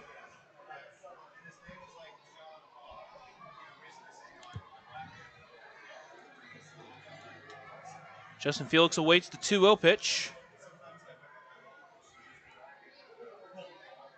That one stays high, so counts now at 3-0. This is where we've seen the struggles come from, missing early in the count and then just can't battle back. Justin Felix, doubt he's going to swing at anything when ahead in the count 3-0. That one stays high, so a 4-pitch walk to Justin Felix, and with one away, the Otters got a runner on a Deerhead Sidewalk Cafe and Bar. And they've had a runner on in every single inning of this game. Yeah, and still have only been able to muster one run. Last inning really hurts. Really does. Only, straining the bases loaded, having a chance. Yes, there was 2 outs, but doesn't feel too good. Hopefully they're able to break through here. Next up is Cohen Wilbanks as he steps into the left-handed batter's box. First pitch, he'll square on the bunt, pull it back, but takes it for a strike. Count at 0-1. And Wilbanks has bunted for a single multiple times this year. He's not against doing it. Looked like he was trying to do something of the same there. Third baseman Travis Holt still way back, but now Wilbanks lifts that one into the air. Skinner will come in. Furr will go out to it, but it'll be Skinner who will get under it and bring it in for out number 2. And all these base runners that Evansville has, they're doing good things. Just haven't been able to get that big hit so far this afternoon. Just got to stay patient, keep with your approach that you have against this guy, and hopefully it happens at some point. Hopefully you're able to break that can wide open. That's Alay Camus. Steps into the left-handed batter's box. First pitch in the dirt, almost hit him, but stopped by the catcher Lantigua. That one bounced way out in front of Camus.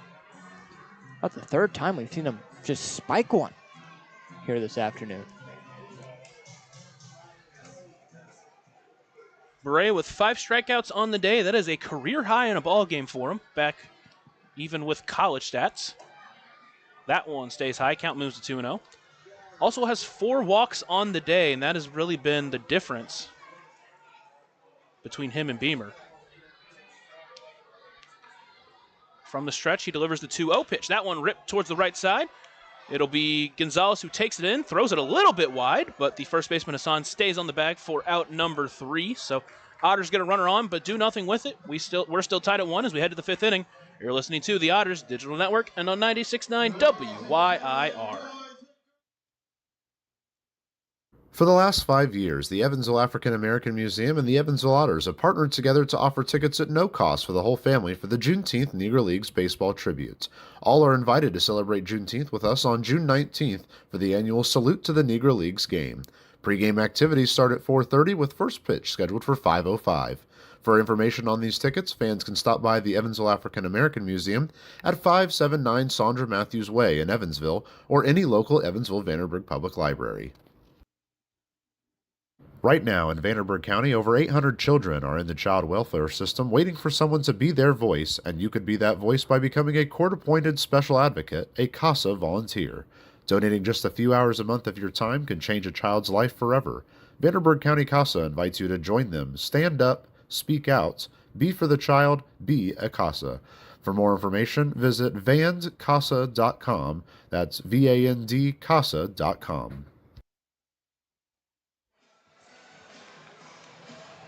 John Beamer out there for his 5th inning of work. And you know what else is back? Unlimited fries and wings at Buffalo Wild Wings, Monday through Thursday, now including traditional wings. That's right, all the wings and fries you can eat. Get your favorite sauce, just $19.99 for boneless and $24.99 for traditional wings. So get all the heavy hitters together and head to Buffalo Wild Wings, Mondays through Thursdays for a limited time only. Dine in only. Visit either Evansville locations, 5405 Pearl Drive and 715 North Green River Road for details.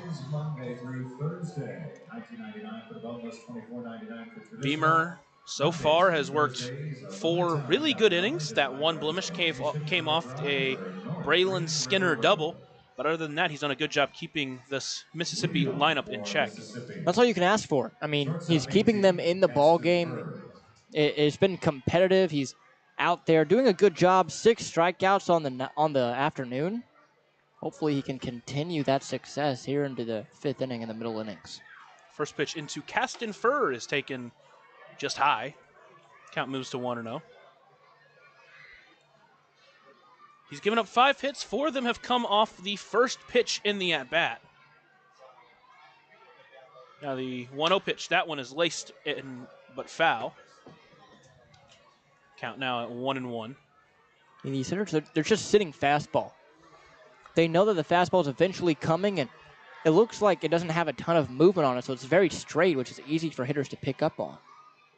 That one chopped towards short, but Peyton Parks tried to jump in front of Camus, and it goes off Camus' glove. And so the leadoff runner will be aboard and cast in Fur. Strikeout. Batter of the game. So they're going to call that an error. I'd be interested to see who they call it on. I mean, I guess it would be Camus, since it hit off his glove and not Pavin's, but... I mean, obviously the error stat is so subjective. It's really hard to tell. Yeah. At the end of the day, it's a play where you really want Pavin just to kind of let it go and let Camus get to it. But now it's Skinner up to the plate. First pitch is taken high for a ball. Count moves to 1-0. They are going to give the error to Pavin. So It was Skinner's double that scored Caston Fur back in the top of the third inning. And now a similar situation here. Next pitch into Skinner is fouled back overhead, and overhead foul ball. Brought to you by Heads Construction. Choose the best and never regret it. The best, never regret it. Count now at 1-1 as Skinner steps into the left-handed batter's box. Tries to extend his 1-for-2 day. First check on Fur over at first.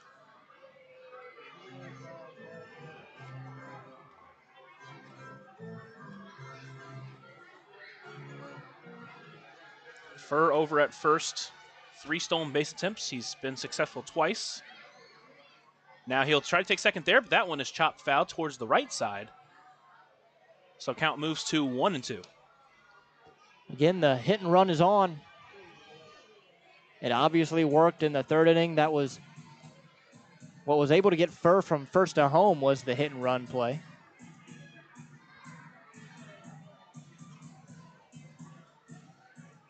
Count now at 1-2 to the center fielder.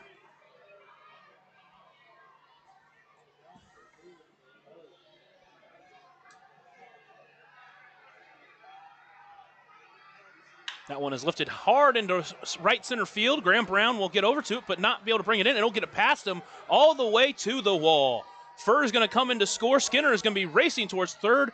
Throw in is going to be late. It gets past Pavin Parks. It goes all the way to the wall. And now Skinner is going to jog on home. And it will be an inside the park home run. Potentially a triple with an error probably. But either way, 2 runs come to score on a couple of defensive miscues there from the Otters. Yeah, they just tried to hurry in the relay throw, even though there was no way they were going to get him either way. So I would have liked to see Cruz eat that one and not try and throw it in there. And, you know, the ball getting away, and it's going to go down as an E4 that got out of play. Just tough way to give up 2 runs here in this 5th. That was Skinner in this game has 2 extra base hits. First pitch into Travis Holt is taken for a strike. He has 2 extra base hits today. He came in on the season with 2 extra base hits. So doing a good job lifting that ball into the gaps. And now the 0-1 pitch in from Beamer is swung through, and he gets ahead of Holt 0-2. It also felt like Graham Brown out there tried to cut it off, but just misplayed it a little bit as it got by him and all the way to the wall.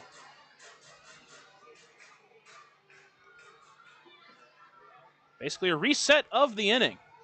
0-2 pitch, chopper towards third. Parks will try to take it in. He bobbles it a little bit. Throw to first will still be in time, though.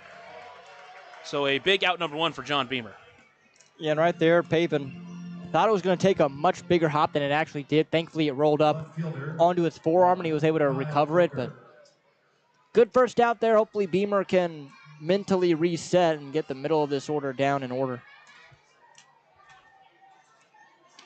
3 runs on the game now for Mississippi. 2 of them are charged as earned. Beamer with 6 strikeouts, no walks. He's given up 6 hits. He's only thrown 56 pitches here in the 5th inning. First pitch to Booker is taken for a strike. Sets ahead of him 0-1. I say 56 through 4 1/3 innings is Obviously fast work, but you don't want to leave him out there for too long. That one is chopped towards short. Camus on the run will try to make the play, but it bounces up off his arm, and that's going to be good enough to get Booker to first. Man, just a tough defensive inning for Evansville right there. That's a play Camus usually is able to make, and they're going to give him an error on that. So, third error of the inning. Just, man, a tough one here in this top half of the fifth for the Otters. It's an Otters defense that's been one of the better units in the Frontier League as well. And it's shocking to see it. First pitch into the DH, Taekwon Forbes is taken for a ball. Starts behind him 1-0.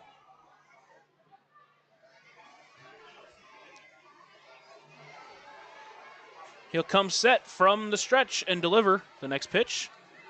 Swung through that one, Forbes did. Count moves to 1-1. Over at first is Kyle Booker. He stole a base last night. He made a big first step over to second, then came back.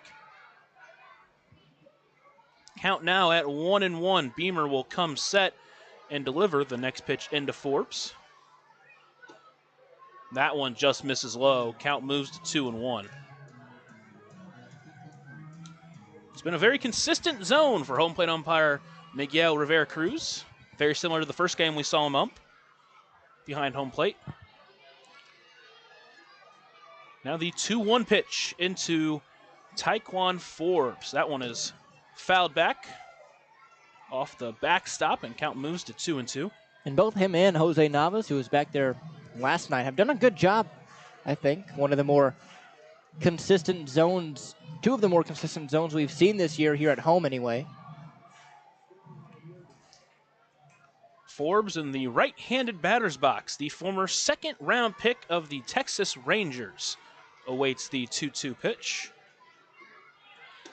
Swung on for strike three, a German-American bank strikeout, second out of the inning, but Kyle Booker stole the bag with no throw from Felix. It almost felt like Felix didn't even realize he was going. I mean, then again, there was, nothing from the infield, so no one said a runner, which, catcher relies on that given the lack of vision because of the mask. So now there's two away for the second baseman, Roberto Gonzalez. First pitch is taken for a strike. First pitch, Bender starts ahead 0-1. Gonzalez, a couple of base knocks so far in this ball game. Looks to try to get the third run of the inning in for the Mud Monsters. 2 in this top of the fifth inning as the Mississippi leads 3-1. Now the 0-1 pitch stays inside, count moves to 1-1.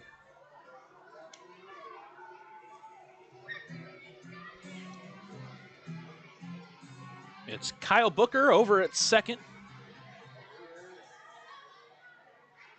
Just stole that bag. And Roberto Gonzalez at the plate awaits the 1-1 pitch. Swung through that one. Count moves to 1-2. When he's locating that off-speed stuff, he just looks so good. And again, this inning, I don't think really, yes, they've scored 2 runs. Yes, he gave up a triple, but 3 errors behind him doesn't help that. You just hope he's able to retire this guy and we can go to the bottom of this frame and mentally reset. Count at 1-2 to the Mississippi second baseman.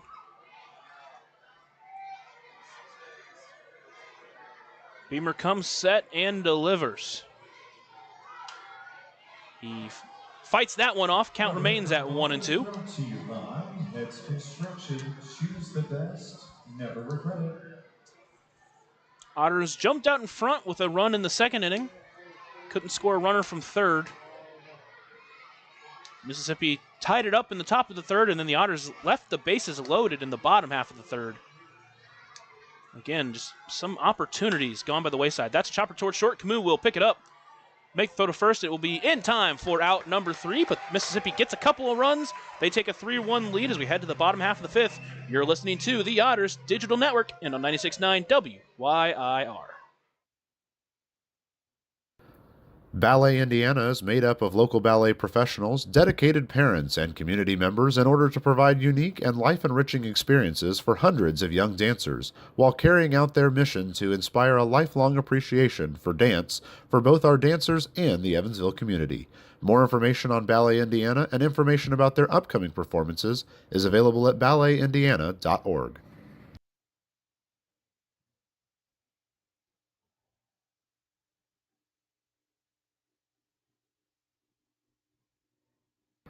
Maintaining our independence becomes more and more vital as we age. Swerka and more can help you navigate this important journey by answering your questions and connecting you to free and unbiased community resources and support services. If you are seeking advice for yourself or a loved one, let Swerka be your first call. More information available at swerka.org or by calling 812-464-7800.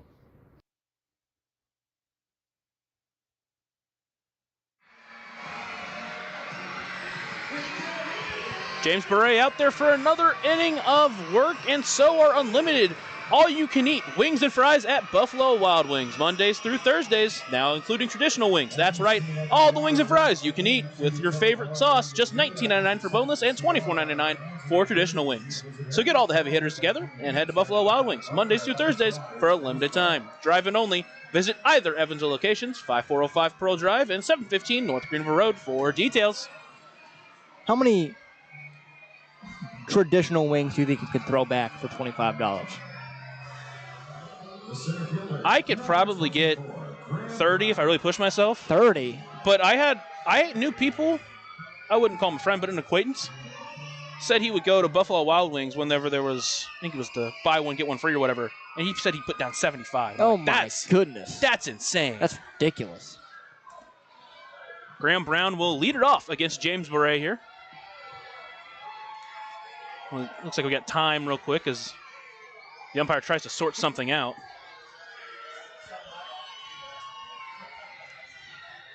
Him and Lantigua are having a bit of a conversation. Oh, boy. Here we go. Yeah, I'm not sure what's going on. Now we'll have an umpire meeting out just in front of home plate.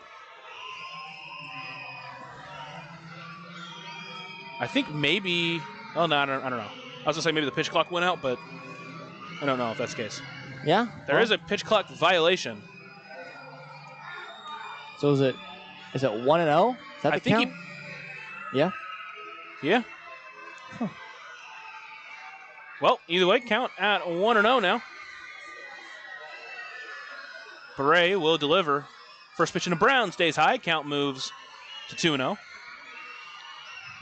This is really an inning you would like to get something going, especially with who is due up. And after just giving up those two in the top half. That one stays high. Count moves to 3-0 now.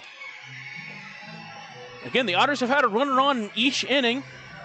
Left the bases loaded back in the third. Just haven't been able to get that big hit, which we had seen them be able to do while at Bosse Field. All of last week, really. And a 4-pitch walk to Graham Brown at Deerhead Sidewalk Cafe and Bar. And so now the leadoff runner on in Paving Parks as the tying run will come to the plate. Man, I mean, we really want Pavin Parks to come through in a big spot, start that breakout that we know he can have. Hopefully today's the day and that average continues to climb up.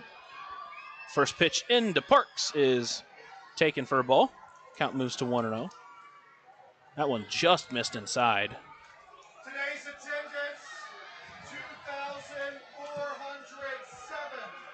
Beret will come set, deliver the 1-0 pitch into the Otters' third baseman. That one's taken for a strike. Count evens up at 1-1. Parks popped up in the first inning to right field and a long fly out to left in his second at-bat. Now with a runner on and a chance to try to cut into this lead. That one's a chopper, but foul. Count moves to 1-2.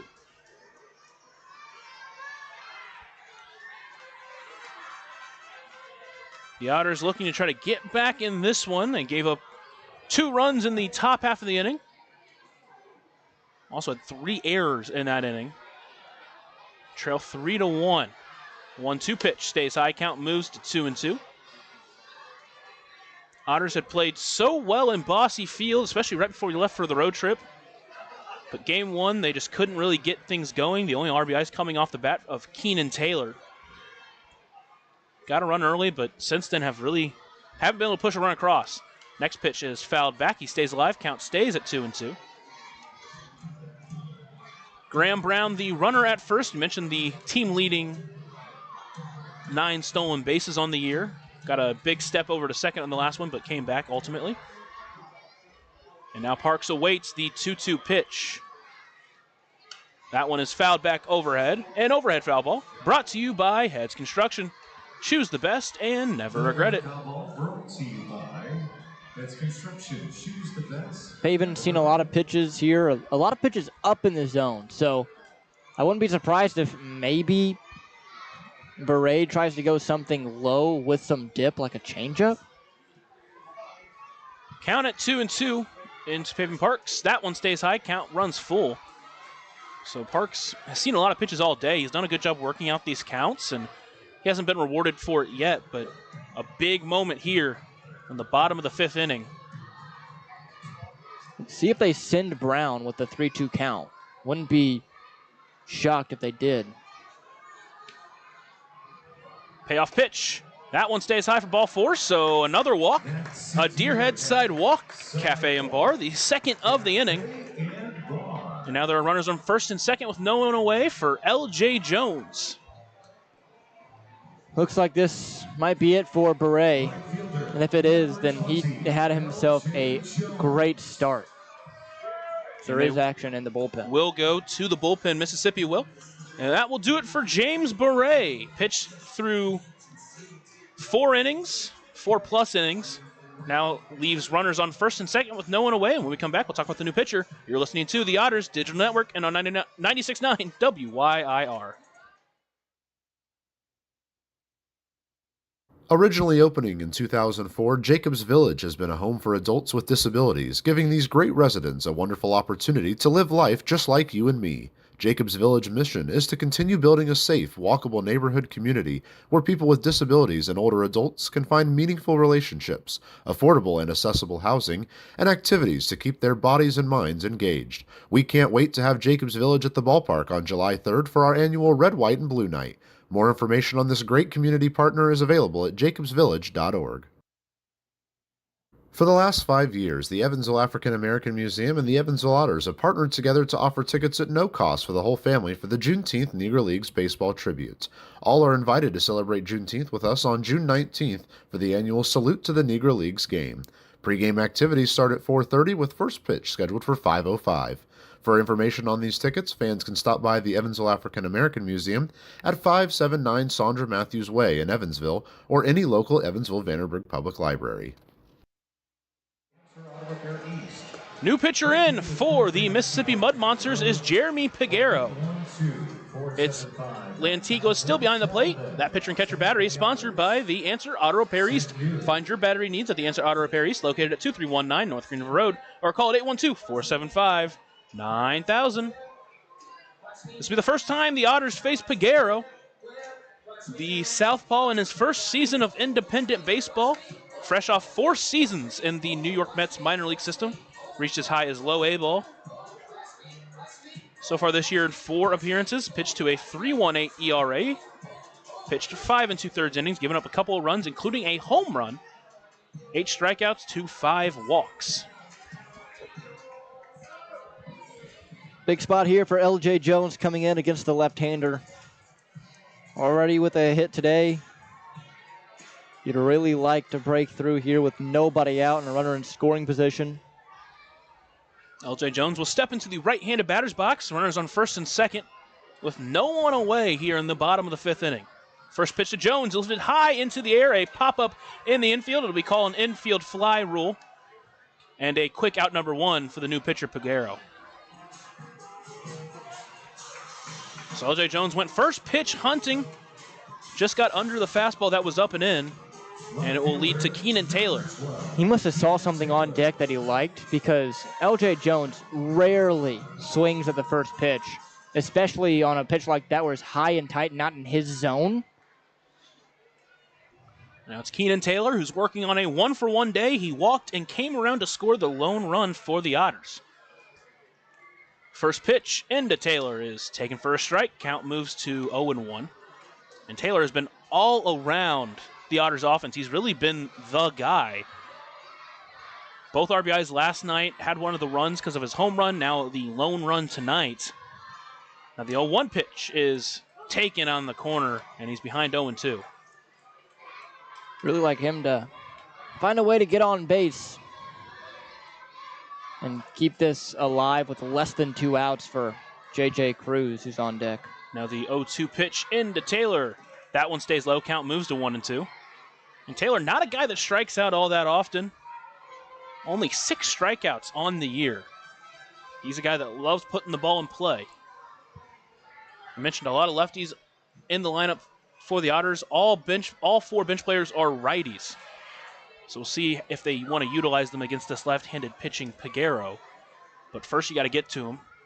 Keenan Taylor with a 1-2 count. Otters trail 3-1 here in the bottom of the 5th inning. Pitch in, runners take off. That one is ripped right where the second baseman would have been. And that's going to score 1 run. Parks will head to third. He'll be held up there. So an RBI base knock for Keenan Taylor. Cuts that lead down to 1 for the Evansville Otters. And this kid just continues to come up in big moments. 10th, another RBI for him. I was about to say 10th 2-out RBI of the year, but only 1 away. Either way, he is, with runners in scoring position, I think Keenan Taylor is the guy you want up to the plate, at least at some point in the inning. Yeah, and you saw the hit and run there. Took the second baseman, Gonzalez, away from where he would have been. So a huge hit and run. Now runners on the corners are still only 1 away. And it's J.J. Cruz coming to the plate. First pitch from the southpaw Peguero. That one is chopped towards first. Be brought in by Hassan. He'll throw to second. Out for 1. Throw over to first. Not going to be in time. It's going to get away. A run will score, and Cruz is going to get back to first.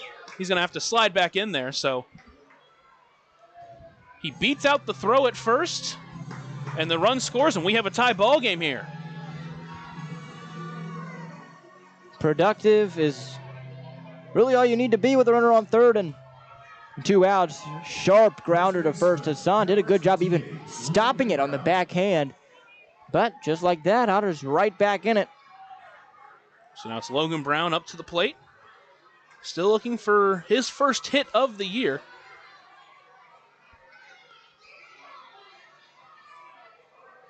He awaits the first pitch in from Peguero. Takes that one high. Count moves to 1-0.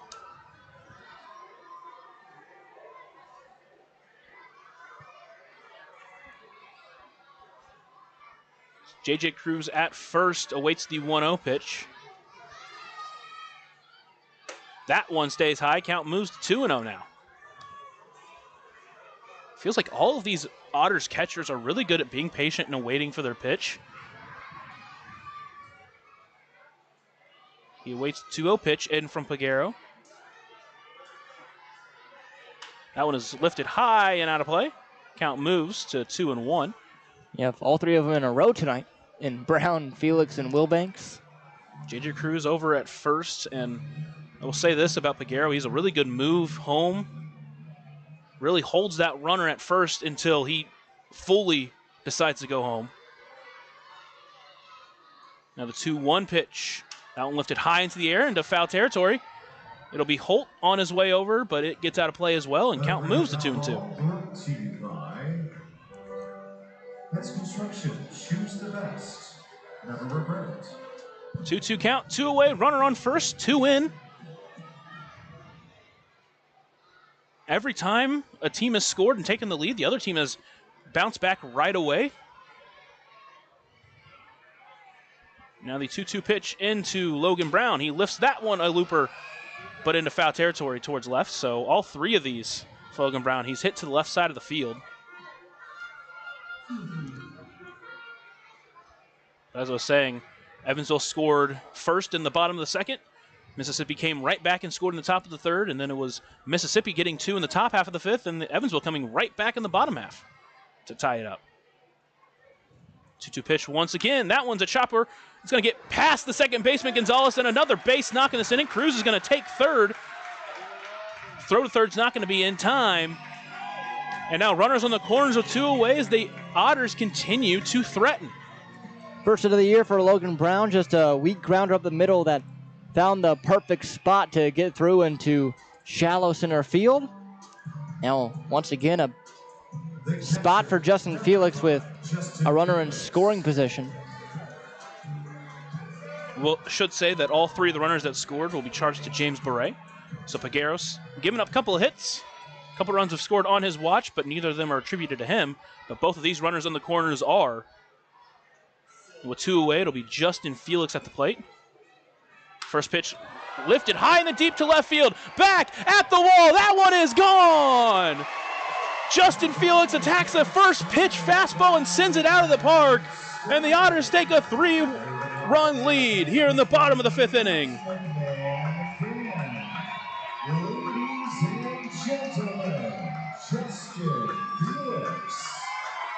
Justin Felix, we've talked about his power. And that's one of those things where if you just leave that first pitch in there, he's going to attack. Yeah, I mean, he got first pitch fastball right in the wheelhouse, down and in at 92. And Justin Felix, we've said it multiple times this year, he can run into one if he makes good contact. And he absolutely did right there. No doubt about it off the bat. So he got the first run for the Otters in. Now he gets the next 3. And it'll be Cone Wilbanks. He'll square on the bunt, but he pops that one into foul territory. So again, Wilbanks, a guy who loves to try to bunt for a hit. You see Holt over there not really respecting that ability of him at all. So it's 5 runs now in the bottom of the 5th inning for the Otters. They lead 6-3. Right when it felt like Mississippi had all the momentum, got 2 runs in the top half, the Otters strike right back. A 1 pitch to Wilbanks. It stays high. Count moves to 1-1.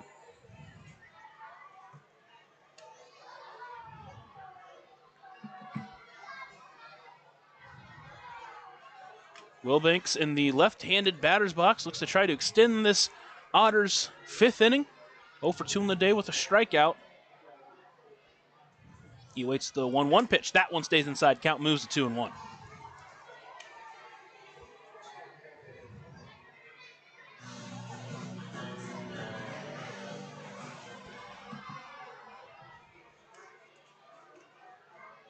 Two-one count now to Cone Wilbanks.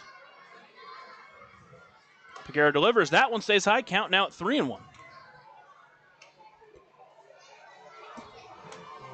That home run for Justin Felix, 104 off the bat, 386 is the distance, at least projected by TrackMan. Now a 3-1 count into the DH today for the Otters. Lifted high into the air into left field. Booker will move over to left field, diving for it. That one's going to be in fair territory, and I believe he did catch it for out number 3. So a diving catch to end the inning, but not before the Otters strike for 5 runs in the 5th. They take a 6-3 lead as we head to the 6th inning. You're listening to the Otters Digital Network and on 96.9 WYIR. Right now in Vanderburgh County, over 800 children are in the child welfare system waiting for someone to be their voice, and you could be that voice by becoming a court-appointed special advocate, a CASA volunteer.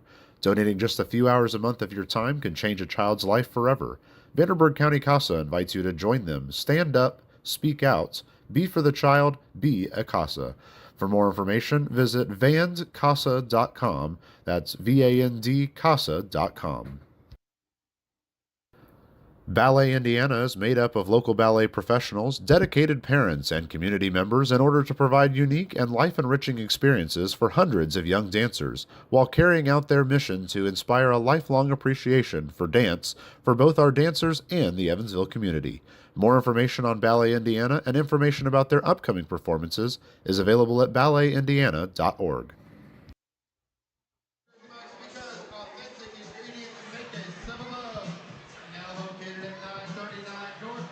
Welcome back into historic Bosse Field as The Otters now with a 6-3 lead come back to try to defend it. Justin Felix with a 3-run home run to give the Otters the lead.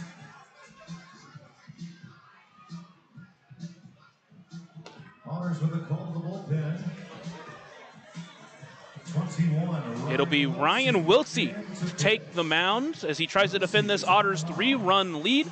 Ryan Wiltsey on the mound. Justin Felix behind the plate. That pitcher and catcher battery is sponsored by the Answer Auto Repair East. Find your battery needs at the Answer Auto Repair East, located at 2319 North Greenville Road, or call it 812-475-9000. So it's Correll Paz that will be the first to meet him. Wiltsey will step into the Paz will step into the left-handed batter's box. Wiltsey, the right-handed pitching reliever for the Otters, delivers the first pitch high for ball one. Wiltsey's been called on to try to give some length for the Otters typically, but now here in the sixth, delivers the 1-0 pitch for a strike. Count moves to 1-1. Hopefully he's trying to get at least a couple of innings and get the ball to your big dogs in the back end of the bullpen. From his short windup, delivers the 1-1 pitch. That one stays inside. Count moves to 2-1. Be interesting to see if Wiltsey is able to give us a couple of scoreless innings and the lead holds where it is. Who's the guy to come out of the bullpen in a save opportunity, given that Wolgamuth now obviously in the Astros organization, and he was the go-to guy. They used Valdez last night, same with Yoan. 2-1 pitch lifted high into the air to center field. Brown will come in on it, and he will camp under it and bring it in for out number 1. Wiltsey in his 8th appearance, he's pitched 16 innings, all out of the bullpen, which shows the length he's given. Back on May 21st, came in the very first inning after Parker Brahms left early and pitched through 4 innings. Gave 4 big innings for the Otters. A 6.19 ERA, but I don't think that's exactly where it really shows just how well he's pitched for this Otters bullpen. First pitch into Hassan is taken for a strike. Count moves to 0-1. And you got to think, he's come in against offenses that are red hot, coming in as a long relief guy. Next pitch to Hassan finds his own. He's quickly ahead 0-2 now. And Hassan will call times. He tries to reset. I mean, in the second game against Schaumburg, he came in after 2 2/3 when Schaumburg had already scored 10 runs in those first 2 innings. Next pitch stays high. Count moves to 1-2. Wiltsey spent last year with the Otters. Appeared 21 games. Pitched to a 4.5 ERA. 1-2 pitch. That's a looper into center field. Camo and J.J. Cruz converge on it, and Camus gets under it and brings it in for out number 2. The catcher. That'll be the catcher, 20. Lantigua, as he heads into the right-handed batter's box. Wiltsey played 3 years at St. Mary's, where he pitched to a 4.77 ERA before joining the Otters last year. Brought back for another year, and hopefully one of the arms that can gain consistency in that bullpen. First pitch to Lantigua is taken high. Count moves to 1-0.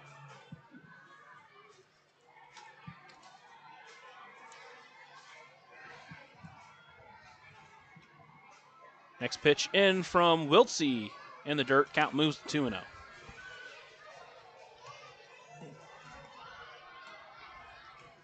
Mentioned Lantigua in his 7th appearance, only batting 105 coming into this game. Now the 2-0 pitch. Chopper foul. Count moves to 2-1.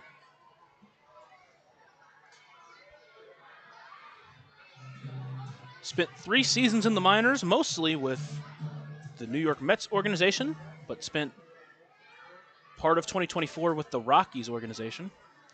Got as high as Double-A ball. That pitch stays outside. Count now at 3-1.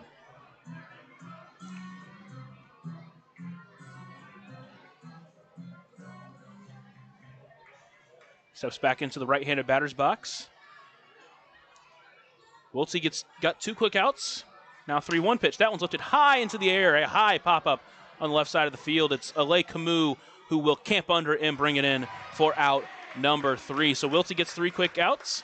Otters still lead 6-3 as we head to the bottom half. You're listening to the Otters Digital Network and on 96.9 WYIR. Maintaining our independence becomes more and more vital as we age. Swerka and More can help you navigate this important journey by answering your questions and connecting you to free and unbiased community resources and support services.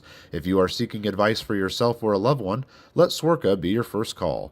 More information available at swerka.org or by calling 812-464-7800. Originally opening in 2004, Jacobs Village has been a home for adults with disabilities, giving these great residents a wonderful opportunity to live life just like you and me. Jacobs Village mission is to continue building a safe, walkable neighborhood community where people with disabilities and older adults can find meaningful relationships, affordable and accessible housing, and activities to keep their bodies and minds engaged. We can't wait to have Jacobs Village at the ballpark on July 3rd for our annual Red, White, and Blue Night. More information on this great community partner is available at jacobsvillage.org.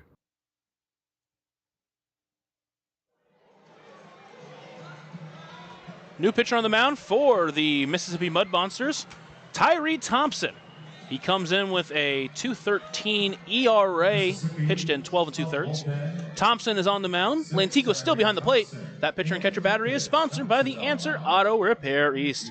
Find your battery needs at the Answer Auto Repair East, located at 2319 North Green River Road, or call at 812-475-9000. So Tyree Thompson, in his first season of Independent League Baseball with Mississippi, spent 8 seasons between the Texas Rangers and Atlanta Braves organizations. Now here with Mississippi, mentioned to pitch to a 2.13 ERA. Only 3 earned runs against him, but he has allowed 6 total runs. And it's Alay Camus, the Edward Jones leadoff hitter of the game, stepping into the box.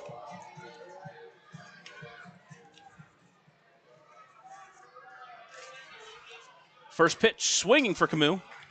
Comes up empty, count at 0-1.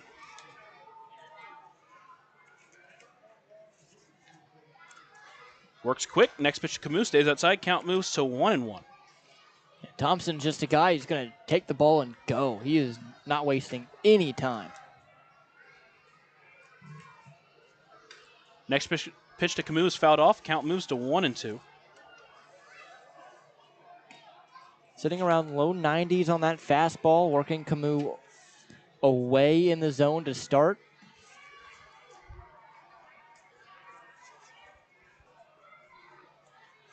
Camus steps back into the left-handed batter's box and awaits the 1-2 pitch in from Thompson.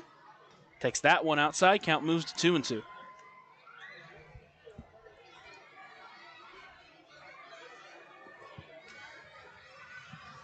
Next pitch, lofted high into the air. It'll be the catcher Lantigua. Thompson, they're converging on it, but Lantigua does bring it in eventually and brings it in for a quick out number 1. Good thing Lantigua was able to say something last second there, because him and Thompson were about to collide down the third baseline. Everything is all good. And now it's Graham Brown coming to the plate. Led off last inning with a walk. Came around to score. He's 1 for 2 on the day. First pitch quickly into Brown is taken for a ball. Count moves to 1-0. Next pitch into Brown is chop foul, count at 1-1.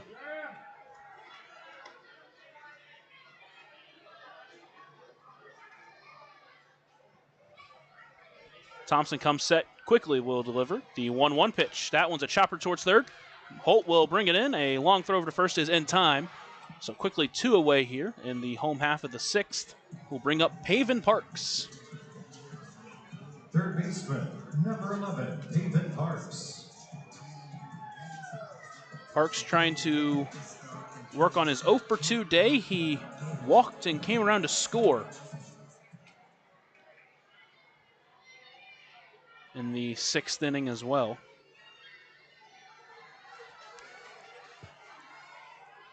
First pitch in from the Mississippi reliever is fouled back overhead, and overhead foul ball, of course, as always, brought to you by Heads Construction. Choose the best and never regret it. Choose the best, never regret it. Parks awaits the 0-1 pitch in from Thompson. That one is swung through. Counted 0-2 now. That one was center cut at 93, just blew it by him on that one. And now with Parks in the hole, he's going to have to battle. He'll step in back into the left-handed batter's box. And now the 0-2 pitch in from Thompson. That one's lifted high into the air into right field. Paz and Skinner are moving back on, and that's going to get down and cut off by Paz. Parks will jog into second base. A Deerhead double-decker double. And the Otters have life here in the bottom of the sixth. Good to see the adjustment made there from Pavin. He was behind on the fastball the pitch before. That one was a little more elevated from Thompson, but he was able to get up there and catch up to it, split the gap in right center, and get extra bases. And now with 2 away and a runner in scoring position for L.J. Jones. Got his 300th hit of his pro ball career in his last at-bat, or a couple at bats ago. And now has a chance to extend this Otters lead. First pitch is taken just on the corner for strike one. Starts ahead of Jones 0-1 to Tyree Thompson. We'll see how he works now from the stretch. He'll look into Lantigua. He'll come set. A little bit more deliberate with his approach. Now delivers. Nope, first a check. Brought that foot down. Count still at 0-1. He'll look into Lantigua once again. Thompson. Now will come set. The 0-1 pitch into Jones. Chopper, but foul. Count quickly at 0-2.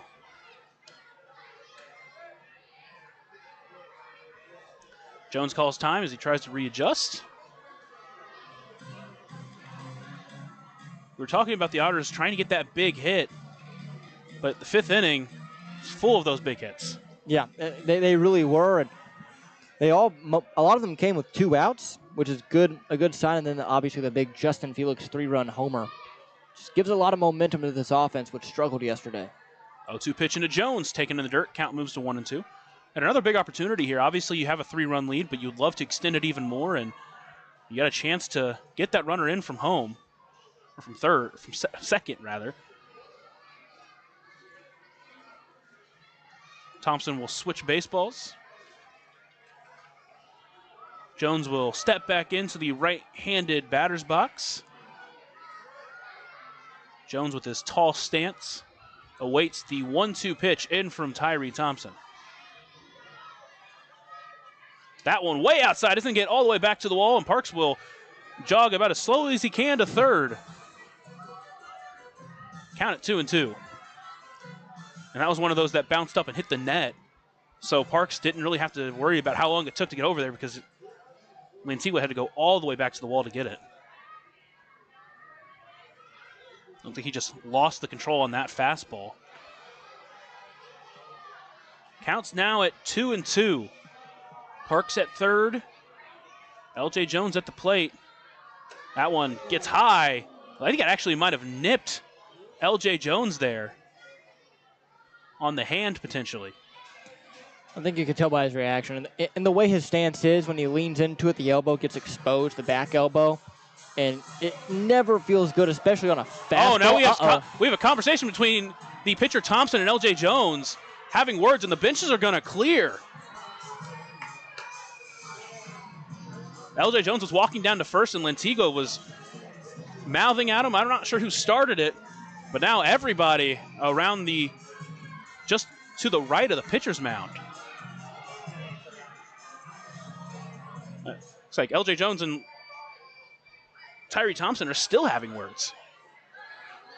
And LJ's not a guy that's going to say something malicious to Thompson at all, but it looks like he went out on the mound not to fight, but to more try and get an understanding of what he saw. And even now he's trying to say, I didn't say anything.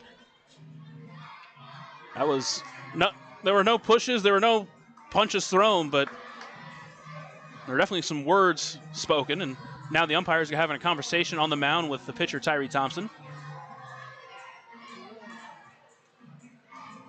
It's so weird. I believe that's Jose Navas who's talking with Tyree Thompson, and now the umpires will come together.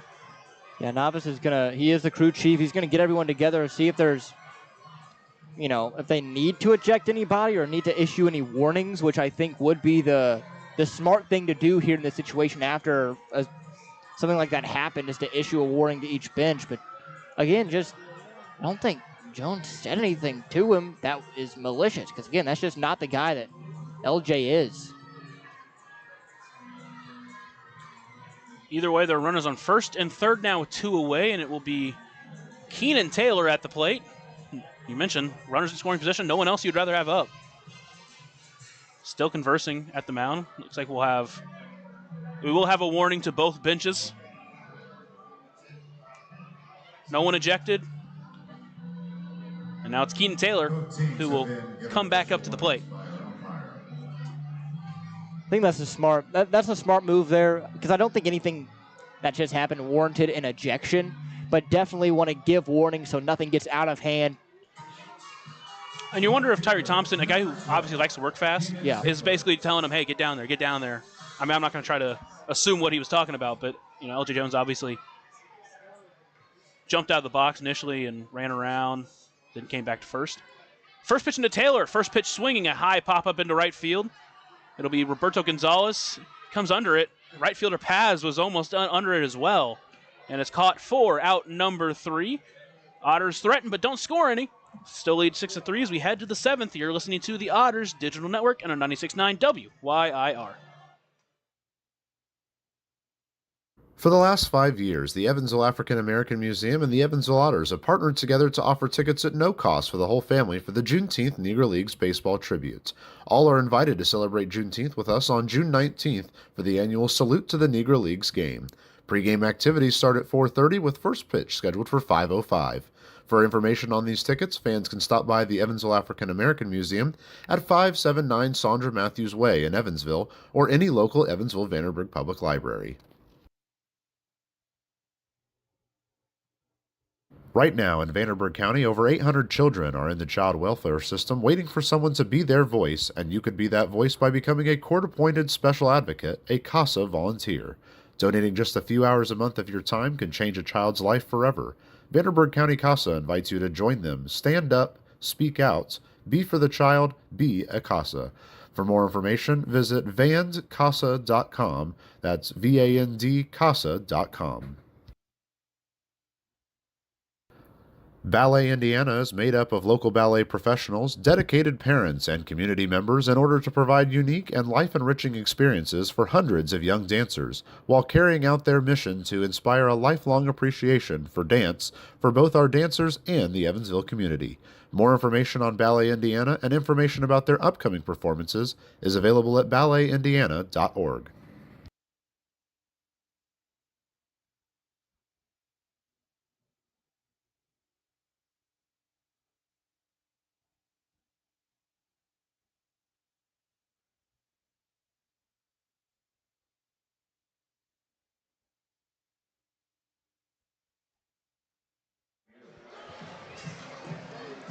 So it's Griff Hughes in to pitch. Hughes, big left-handed pitcher. One of these high-leverage guys out of the bullpen that, honestly, I think now will be fighting for that closer role in this Evansville pen. He gets the top of the 7th here. 6-3 Evansville after a 5-run 5th inning that they had.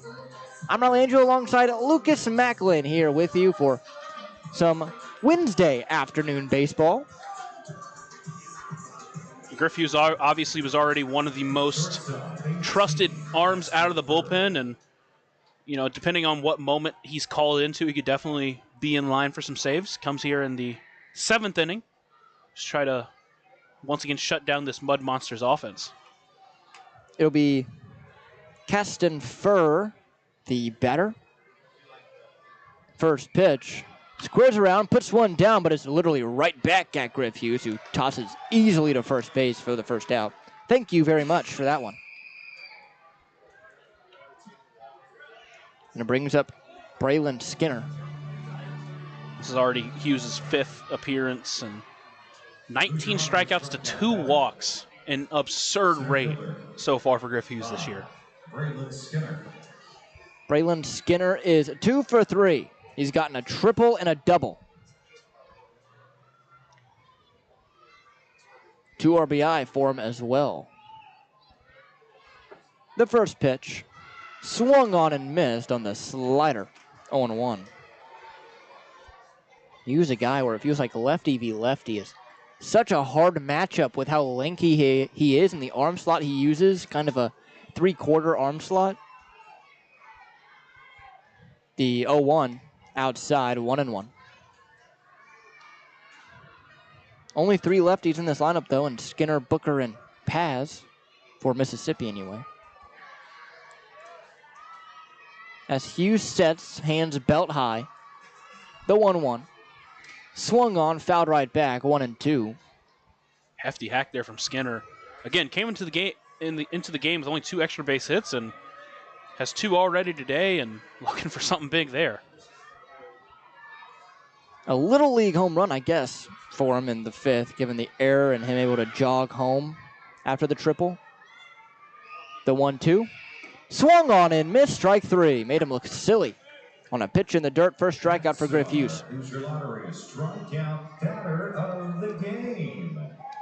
Congratulations. German-American bank strikeout for In section Hughes, and it brings up Travis Holt, who is 0 for 3. He's grounded out twice to third, and he was the 5th strikeout victim for John Beamer, who eventually ended up with 7.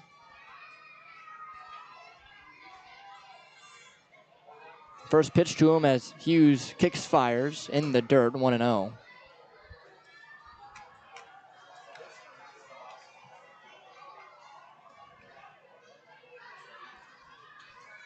A ball, no strikes, 2 out, 6-3 Otters here in the top half of this 7th inning.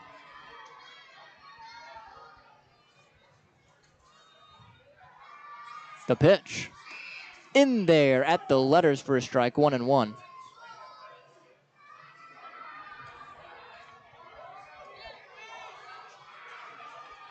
Time called by Holt. 18-year-older in sections G and H. Make sure you get a Hoosier Lottery voucher from Boss Man, Bryce Lamar. Do we count as a section for the Hoosier Lottery strikeout batter of the I mean, game? they are right in front of us. Man, that would be nice. We'll see if we get a voucher here. The 1-1. Swung on, smashed the opposite way for a single into right field. 2-out knock for Travis Holt. Left fielder, 1, Kyle Booker. Now Kyle Booker, the batter. 1 for 3. He reached on an error back in the 5th, singled all the way back in the 1st inning.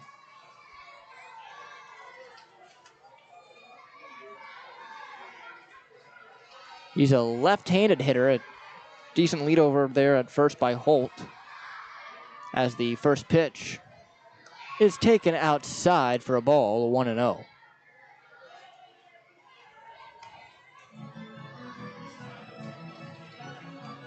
Mississippi has had some success, but have mostly been held quiet, thanks to a strong start from John Beamer. The 1-0.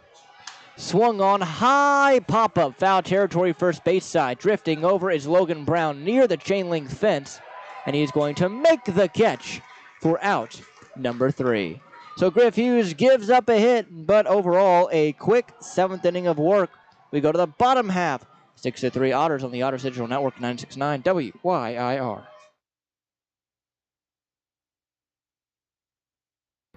Maintaining our independence becomes more and more vital as we age. Swerka and more can help you navigate this important journey by answering your questions and connecting you to free and unbiased community resources and support services. If you are seeking advice for yourself or a loved one, let Swerka be your first call. More information available at swerka.org or by calling 812-464-7800.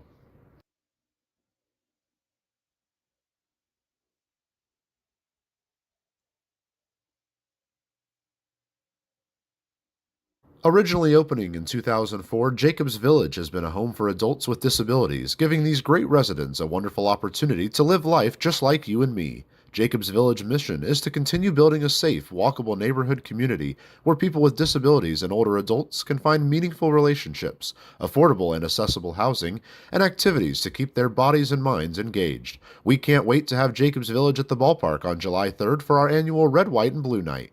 More information on this great community partner is available at jacobsvillage.org.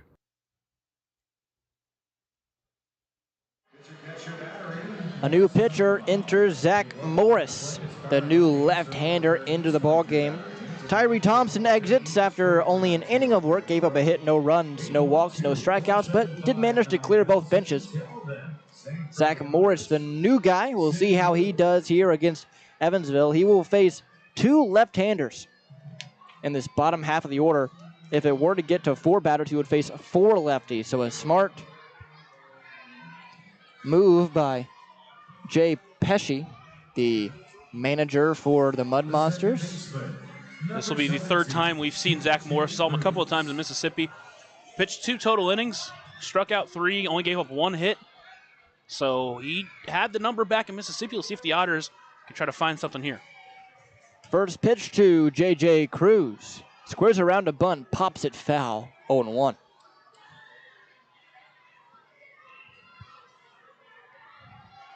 Bullpen is quiet, so it seems like Griff Hughes is going to go out there for a second inning of work when we get to the the top half of the 8th inning. As the 0-1 to Cruz. Swung on, line drive foul towards the Otters bullpen, 0-2. That overhead foul ball brought to you by It's Construction. Choose the best. I wouldn't say that. I mean, it's over the bullpen's heads. Wasn't over our head. Wasn't over our head. The 0-2 from the lefty and Morris. Swung on and missed, strike 3. So Morris collects his first strikeout of the outing. And it brings up Logan Brown, who is 1 for 2 after a sacrifice bunt in the second, a single in the 5th. You mentioned that Griff Hughes has some crazy strikeout numbers. Zach Morris, that's his 21st strikeout and only 11 2/3 innings pitched. A 16 K per 9 to start this year. Oof. Has only walked 3. First pitch to Brown. In the dirt, 1-0. Has been hittable, though. Still pitching to a 5.56 ERA, but a lot of that can come down more to bad luck than anything because you're pitching a 21 to 3 strikeout to walk rate. That's always going to end up positive for you. A ball, no strikes and out. Morris with the pitch. Outside, 2-0. And again, with relievers and how few they work, that could just be one bad outing for him. Exactly. And the first game that he came in against the Otters, it was a 4-run lead in the 9th. He worked a clean inning. And the second one came in with a 1-run lead, shut them down for an inning to set up their closer. 2-0. Swung on, fouled back.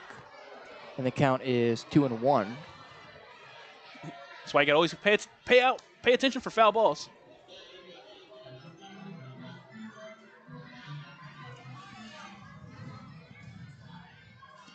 Two balls, a strike and out. Brown the batter, Logan Brown. The 2-1 from the lefty and Morris. Swung on, fouled back. That one's an overhead foul ball brought to you by Heads Construction. Choose the best, never regret it. Feels like Logan Brown, every time he's fouling a ball off, it's to the left side of the field. The way he works in his defensive swings. The 2-2, Morris steps back, kicks, fires. Swung on, fouled back, and we'll do it again at 2-2. So with a lot of these fastballs, he's just trying to work it to left field and try to, lay it down for a base hit. He's doing a good job battling. Once again, the 2-2. Swung on, chopped weakly up the first baseline, but it rolls foul. Good battle here from Logan Brown.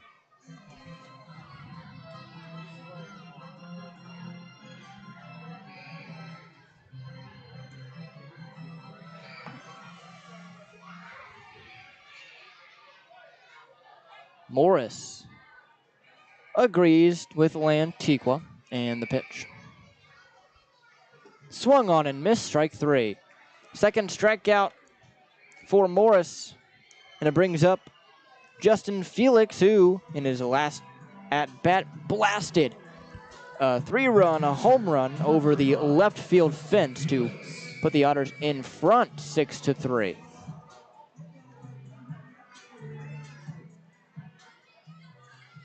See what the right-handed batter has for the new guy in Morris. As the pitch. Down and in for a ball, 1-0.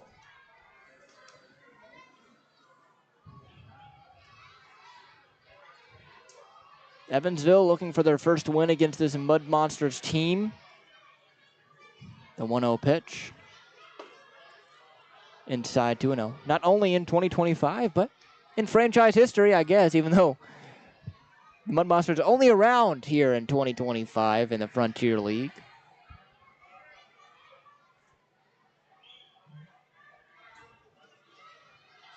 The 2-0 pitch. Swung on and missed, 2-1. Felt like that pitch that he sent yard, just tried to find his pitch and gave a hefty swing at it, but just swung through it. 2-1. Checked his swing, strike anyway, 2-2. That one up at 93 miles per hour.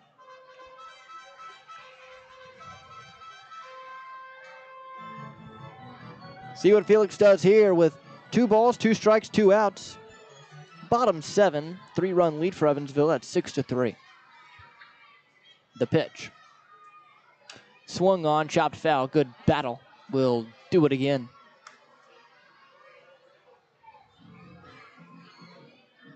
On deck would be Cohen Wilbanks. As the 2-2 from Morris. Outside, 3-2. Real good at bat here from Justin Felix.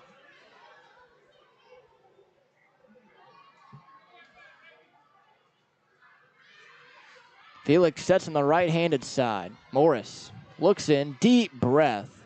Begins the wind and the pitch. Called strike 3 at the letters for the 3rd out of the inning. Morris strikes out the side. We now go to the top half of 8, 6-3 Otters in front of Mississippi. You're listening on 96.9 WYIR and the Otters Digital Network.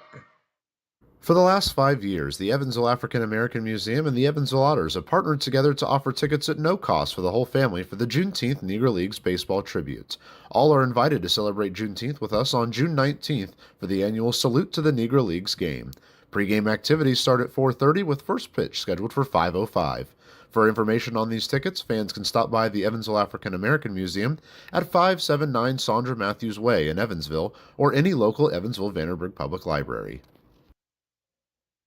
Right now in Vanderburgh County, over 800 children are in the child welfare system waiting for someone to be their voice, and you could be that voice by becoming a court-appointed special advocate, a CASA volunteer.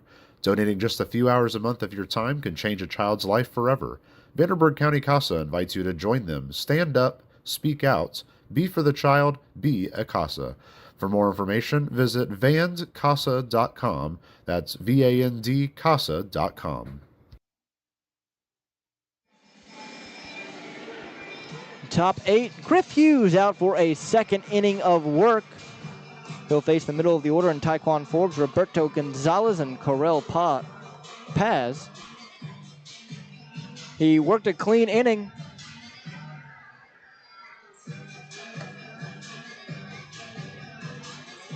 In the 7th. Yeah, whenever you can save bullpen arms and allow a guy to go to 2 innings, that's always huge for your team. And Griff has just been so good all year. They have the utmost confidence in him. Tyquan Forbes, the batter, he's really struggled so far in these first two games. And 0 for 3 tonight. He already has the hat trick, 3 strikeouts as the first pitch to him from Griff Hughes as he looks in, kicks, fires, swung on and missed, 0-1. You just feel for the guy because you know that the talent's there. He was drafted in the second round, granted a long time ago, but for a reason.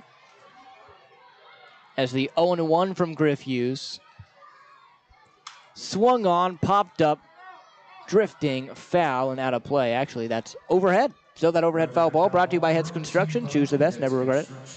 0-2. Never regret it. But obviously good for the Otters that he isn't reaching his full potential right now for Mississippi. The 0-2. Low, 1-2. And you wonder, with guys like this, if they're trying to force the issue when they're in a rut like this for a month plus. The 1-2 pitch from the left-hander in Griff Hughes. High, 2-2.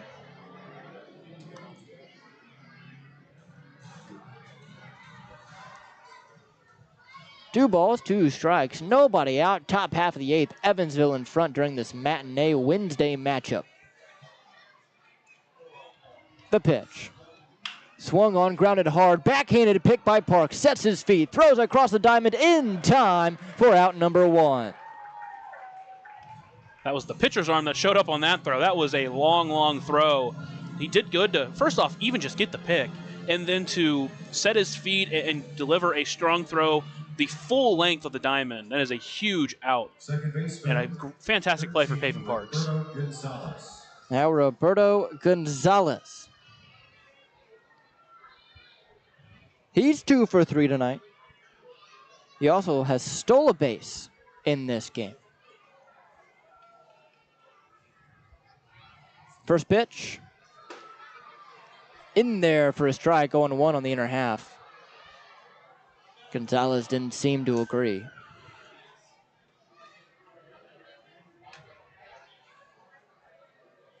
Time called now by Gonzalez. Nice crowd here this afternoon for a noon game here in June. 2,407, the official attendance. Hopefully the Otters can finish this one out for him. The 0-1. Swung on, fouled back, 0-2. Would be nice. Have a chance for a series win tomorrow before Washington comes to town this weekend.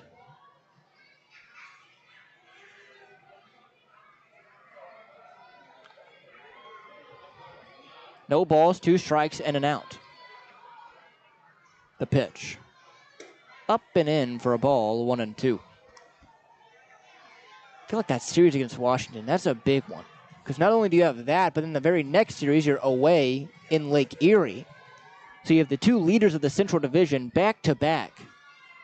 There's some big series up and coming, but you got to be able to take care of business here against Mississippi. Absolutely, as that one fouled back. We'll do it again at 1-2. Heads Construction. Choose the best. Never regret it. A ball, 2 strikes, 1 out. The pitch. Low, 2-2.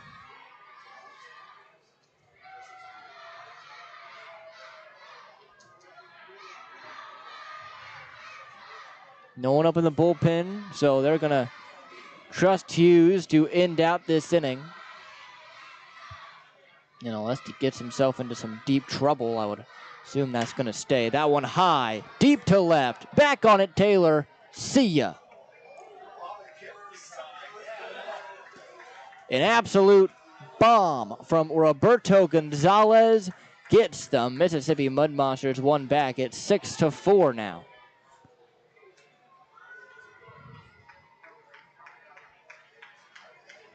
That ball was smashed. 413 feet. 22, Carell Paz. Here's Carell Paz.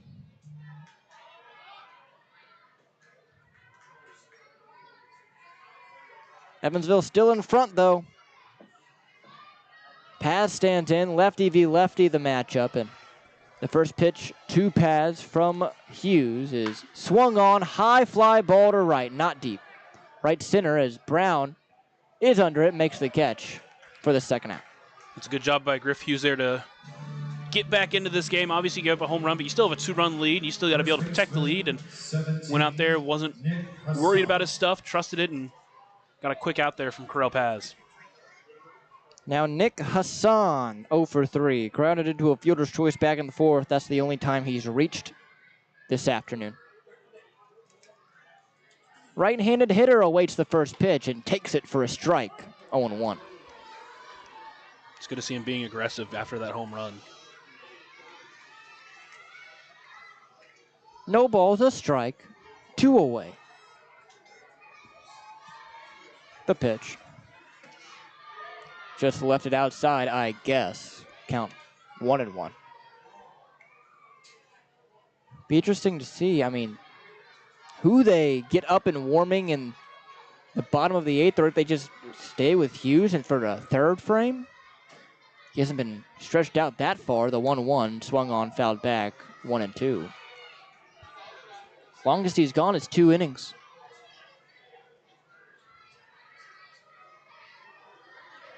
Two balls and a strike. 2 away. Top 8, 6-4, Evansville in front. Mississippi won across in the inning on a solo shot. Here it is. Inside 3-1. That one's still pretty close. Well, they're going to say 3-2. Never mind. Scoreboard wrong. I was wrong.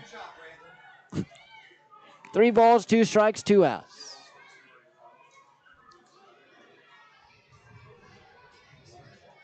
The payoff pitch. Swung on, jam shot into right. In on it, Jones, medium deep, makes the catch for the out. So we go to the bottom of the 8th. Evansville still in front by 2, 6-4 over Mississippi. You're listening on the Otters Digital Network in 96.9 WYIR. Ballet Indiana is made up of local ballet professionals, dedicated parents, and community members in order to provide unique and life-enriching experiences for hundreds of young dancers, while carrying out their mission to inspire a lifelong appreciation for dance for both our dancers and the Evansville community. More information on Ballet Indiana and information about their upcoming performances is available at balletindiana.org.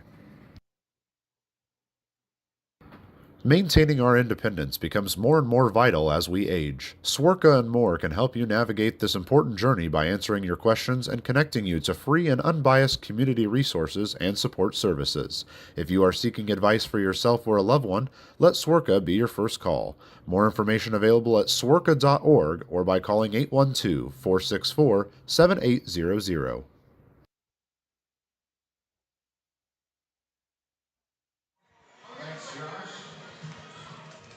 Bottom half of the 8th inning, Zach Morris still out there on the mound after striking out the side in the 7th. He will face Cohen Wilbanks, Alay, Camus, and Graham Brown. See how he does. It is worth noting that up and warming right now, Nick McAuliffe for Evansville in their bullpen.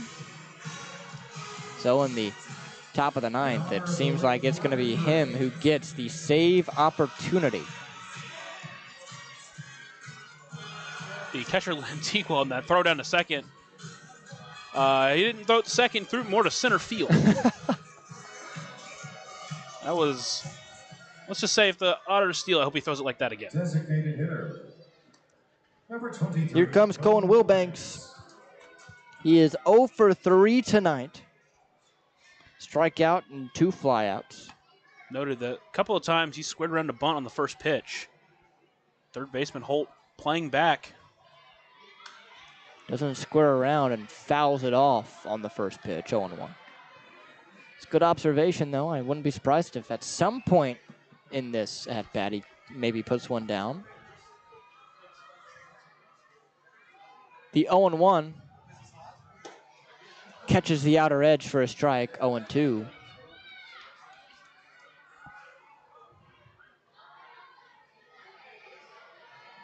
So no balls, 2 strikes, nobody out. The pitch. Checked his swing. Did he go around? They say he did. So Cohen Wilbanks goes down swinging. And fourth strikeout in a row for Zach Morris. Edward Jones, leadoff batter, the shortstop, number 1, Alain Camus.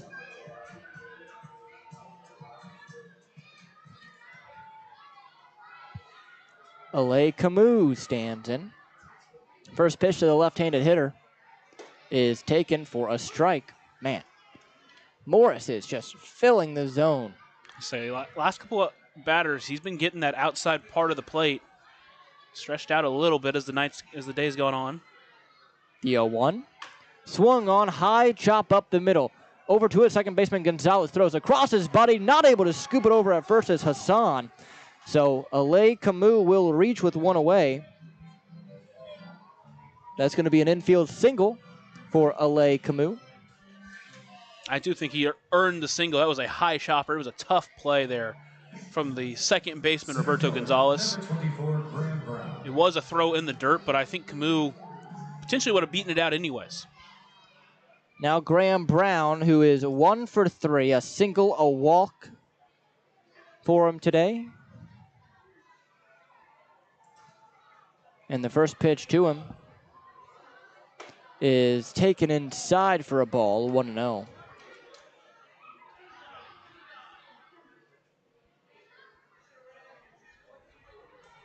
So a ball, no strikes, 1 out. The pitch. Swung on and missed, way out in front of the off speed. Count 1-1.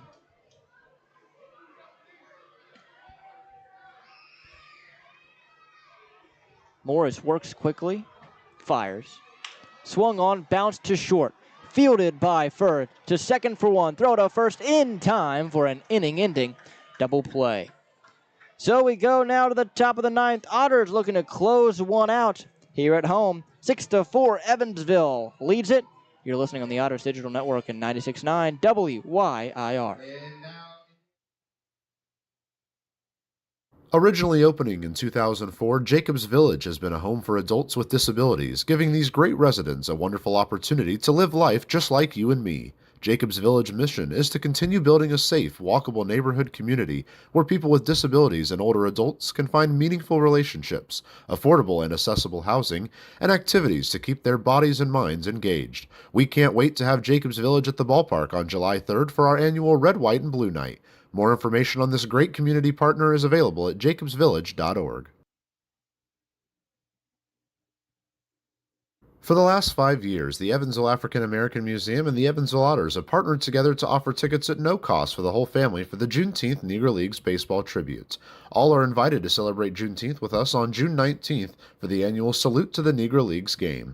Pre-game activities start at 4:30 with first pitch scheduled for 5:05. For information on these tickets, fans can stop by the Evansville African American Museum at 579 Sandra Matthews Way in Evansville or any local Evansville Vanderburgh Public Library.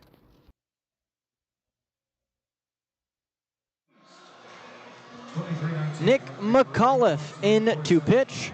He looks like he's going to get the first save opportunity since Nate Wolkemuth's contract has been purchased by the Houston Astros, and hopefully McAuliffe continues the success he has in 5 appearances, has yet to give up a run. Yeah, and this has been a really good showing from Nick McAuliffe. Obviously, in his first professional season, was signed back on May 21st, and since then he's made a really strong impression, and already he's garnered the trust to go out there and try to close out this game, and a big one for the Otters. See how he does here. He will face Lantigua, Keston Furr, and Braylon Skinner. Mississippi, 24, Samuel De La Rosa. Never mind, we're going to have a pinch hitter, Samuel De La Rosa. He had a home run against the Otters last night. He had a big night, went 2 for 4, had a couple RBIs, a 2 RBI home run. First pitch to De La Rosa is in there for a strike. Painting at the knees right there. De La Rosa, right-handed hitter, stands in. Kicks and fires does McAuliffe. Outside for a ball, 1-0.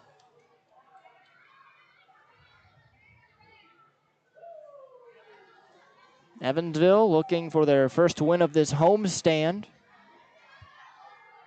1-1 pitch. Just misses at the knees. 2-1. In 2023, McAuliffe recorded 3 saves in college for East Stroudsburg. And now his first opportunity here for the Otters. 2-1. Inside, 3-1.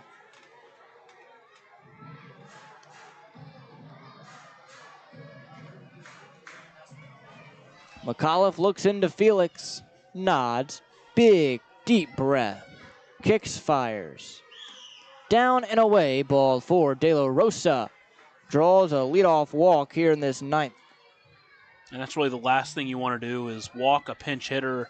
Now the tying run is at the plate, and you got to try to find a way to Shortstop. go after these hitters now. Caston Fur. It's Caston Fur. He's 1 for 3. He's scored twice. He reached on an error in the 5th. Single all the way back in the 3rd inning. First pitch to him.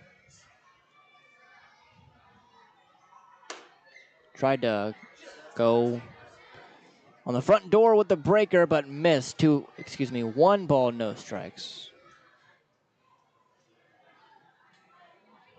Justin Felix out to talk. So that's 5 straight that have missed the plates. Now you want to try to settle down your pitcher and lock him back in. Obviously, he's looked great so far. Just remind him that and try to reset yourself and go after this guy. On deck is Braylon Skinner, signifying the top of this Mississippi order.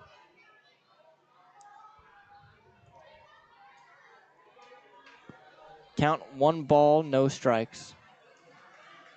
Nobody out. Runner on first base is De La Rosa. The 1-0. That one finds the zone at the letters. 1-1.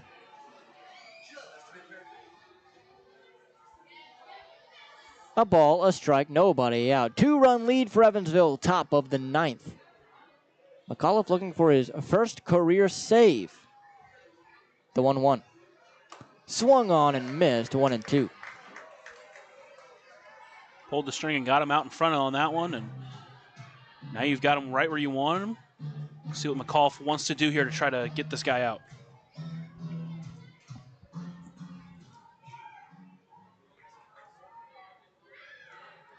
McAuliffe looks back towards first at De La Rosa.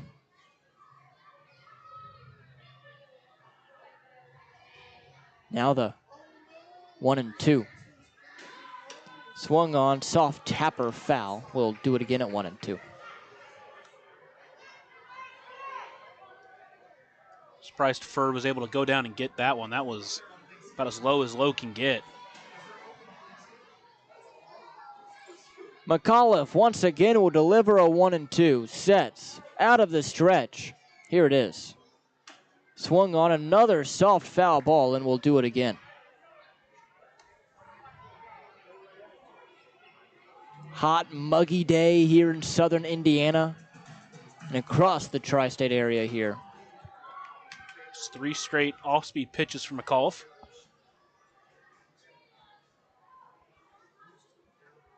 The 1-2.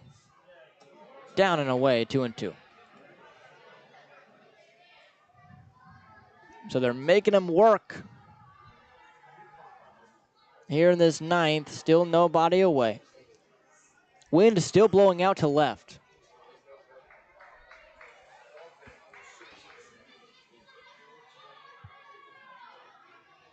Two. Up and in, 3-2.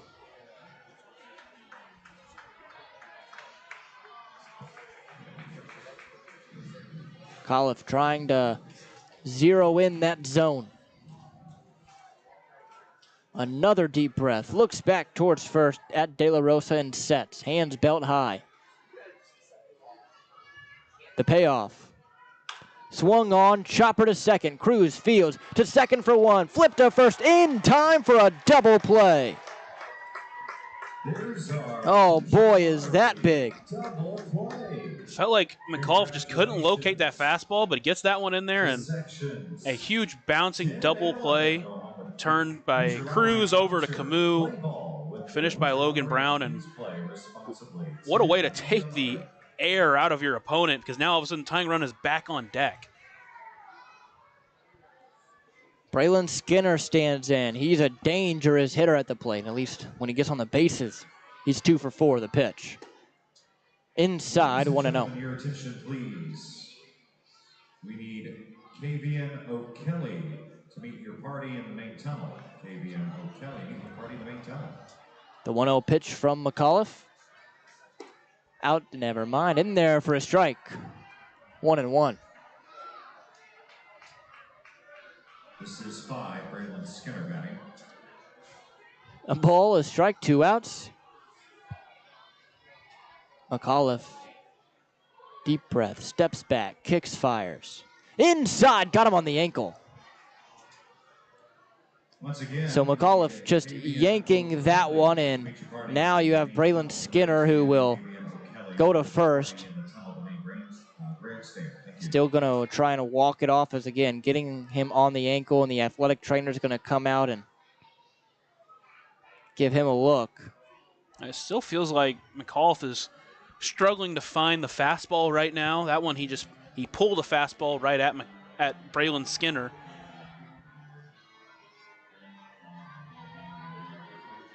Almost similar to former Cardinal pitcher Gio Gallegos. Is like, when he had the fastball, he was almost untouchable, but if you can't locate the fastball, the off-speed stuff just isn't as effective. Third baseman for And now, I mean, you don't, it's not something you're necessarily happy about because you hit the guy, but the question is now, will Skinner be running as he was still limping over there at first base, getting there? I would only say it's not smart just because tactically his run doesn't really matter all that much. It's the run at the plate that matters. And with 2 away, stealing only involves risk. It doesn't really give you anything to help. Count 1 ball, no strikes to Travis Holt now as Hughes sets and fires the 1-0 pitch. Bullseye, 1-1.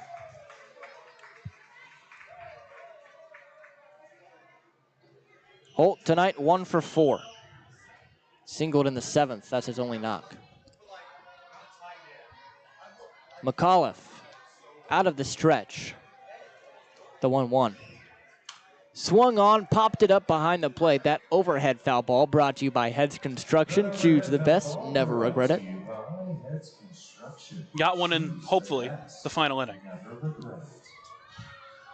A ball, 2 strikes, 2 away. Mississippi down to their final strike. The pitch. Low, 2-2. That's a good off-speed pitch there. Just a better take from Holt.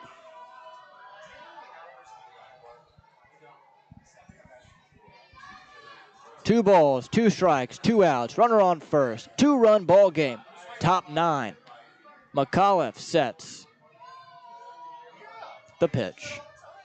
In the dirt, 3-2.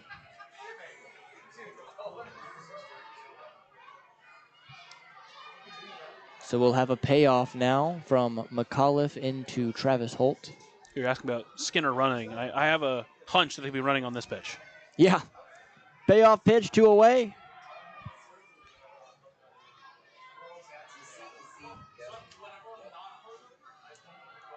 McAuliffe sets the payoff. Low ball, 4. So another walk. That's the second walk in the inning for McAuliffe. Third free pass if you count the hit by pitch. And now it's Kyle Booker. And for what it's worth, Skinner, while he was running, was definitely running with a bit of a hitch in that step. He wasn't running very fast, so obviously still being affected by that hit by pitch. If it's worth anything, Alex Valdez now up warming in the Evansville bullpen. again, it just feels like he can't find the grip on that fastball, can't locate it right now, and the fastball is what sets up the rest of your pitches.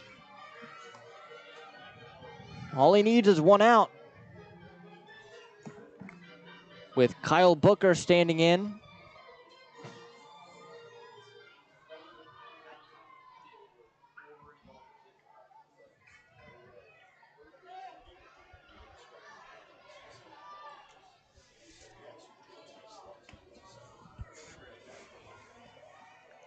So McAuliffe will look to get this final out. Nothing has come easy here in this ninth. First pitch. Down and in for a ball. Count 1-0. Logan Brown is not holding on the runner at first, so he's getting a very big lead over there. You wonder if maybe potentially Logan Brown could come in from behind him and they could pick him off, because that is a massive lead. The 1-0 finally finds his own. Oof. 1-1. Or even on a back pick. Exactly. It's an interesting thought, and I wonder, just depends on how conscious Holt is of Logan Brown there.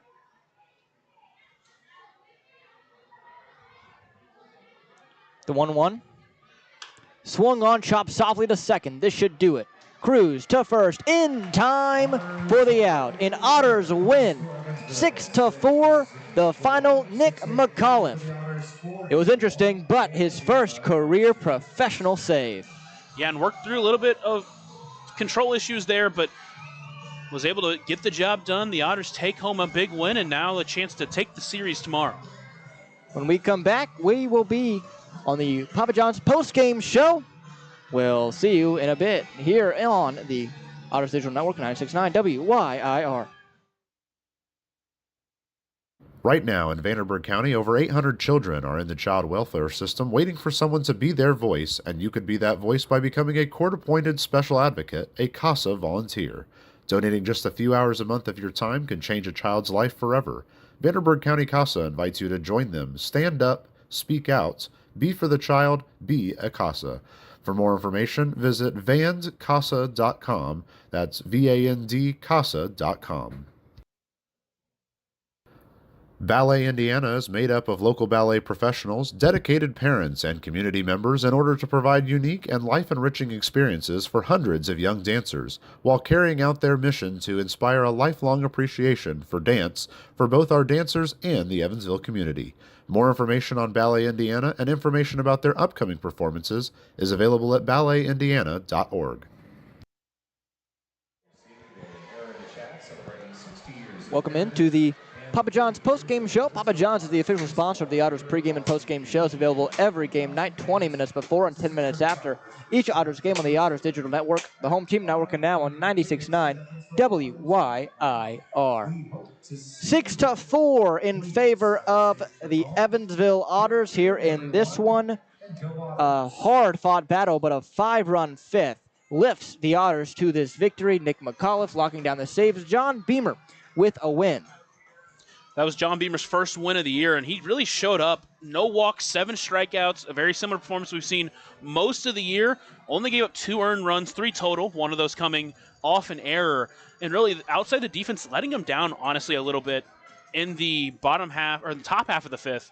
He looked really good. He did a better job at mixing up his stuff, not getting too predictable. And this, we saw early in this game that the Mud Monsters really like to attack him early.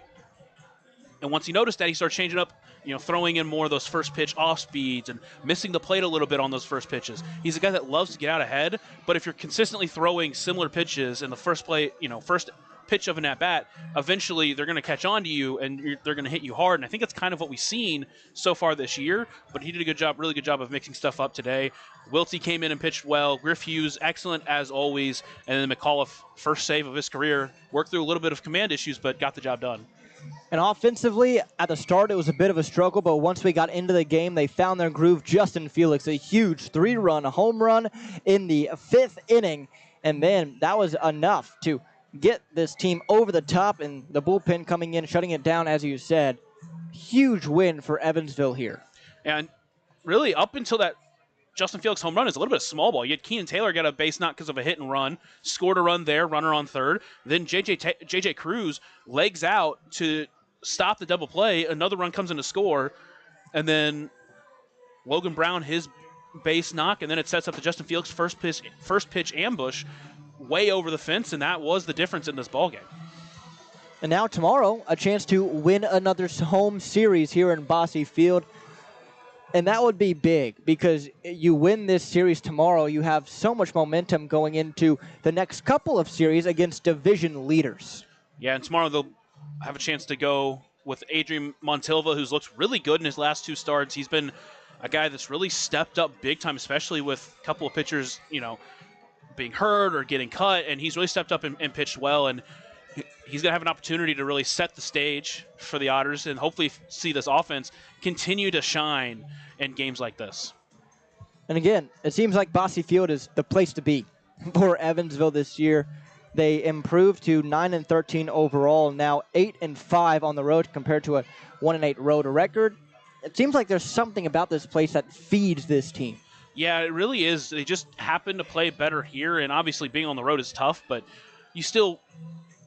The comfortability of your home field can't be understated, of course, but I think it is something as the year goes on, they're going to have to figure out how to win some of these road games and put together some wins. But for right now, you're at home for a majority of the rest of this month. You had a 3-game road trip with Lake Erie, and then you're at home until the last week of the month. So try to take advantage of these home games while you have them, win as many as you can, and hopefully by the time we hit July, where you have so many more of those road games, you are more in it, you're ready to go, and you can take advantage of some of those games. Thank you so much for listening to the Papa John's post-game show. Papa John's is the official sponsor of the Otters pregame and post-game shows, available every game night, 20 minutes before and 10 minutes after each Otters game on the Otters Digital Network, Home Team Network, and now 96.9 WYIR. Lucas, anything else? Just a great team win. Obviously, we talked about it. John Beamer just keeping them within striking distance, and then in that very next inning, they were able to strike and get the job done. And fantastic job from the team, really stepping up when they needed to. Well, for Lucas Macklin, I'm Riley Angel. Thank you so much for joining us here on this Wednesday afternoon. Tomorrow night, it's different time, 6:35 p.m., but same place right here at Bosse Field as Evansville looks for a series win against the Mud Monsters. Thank you so much, and as always, have a good night.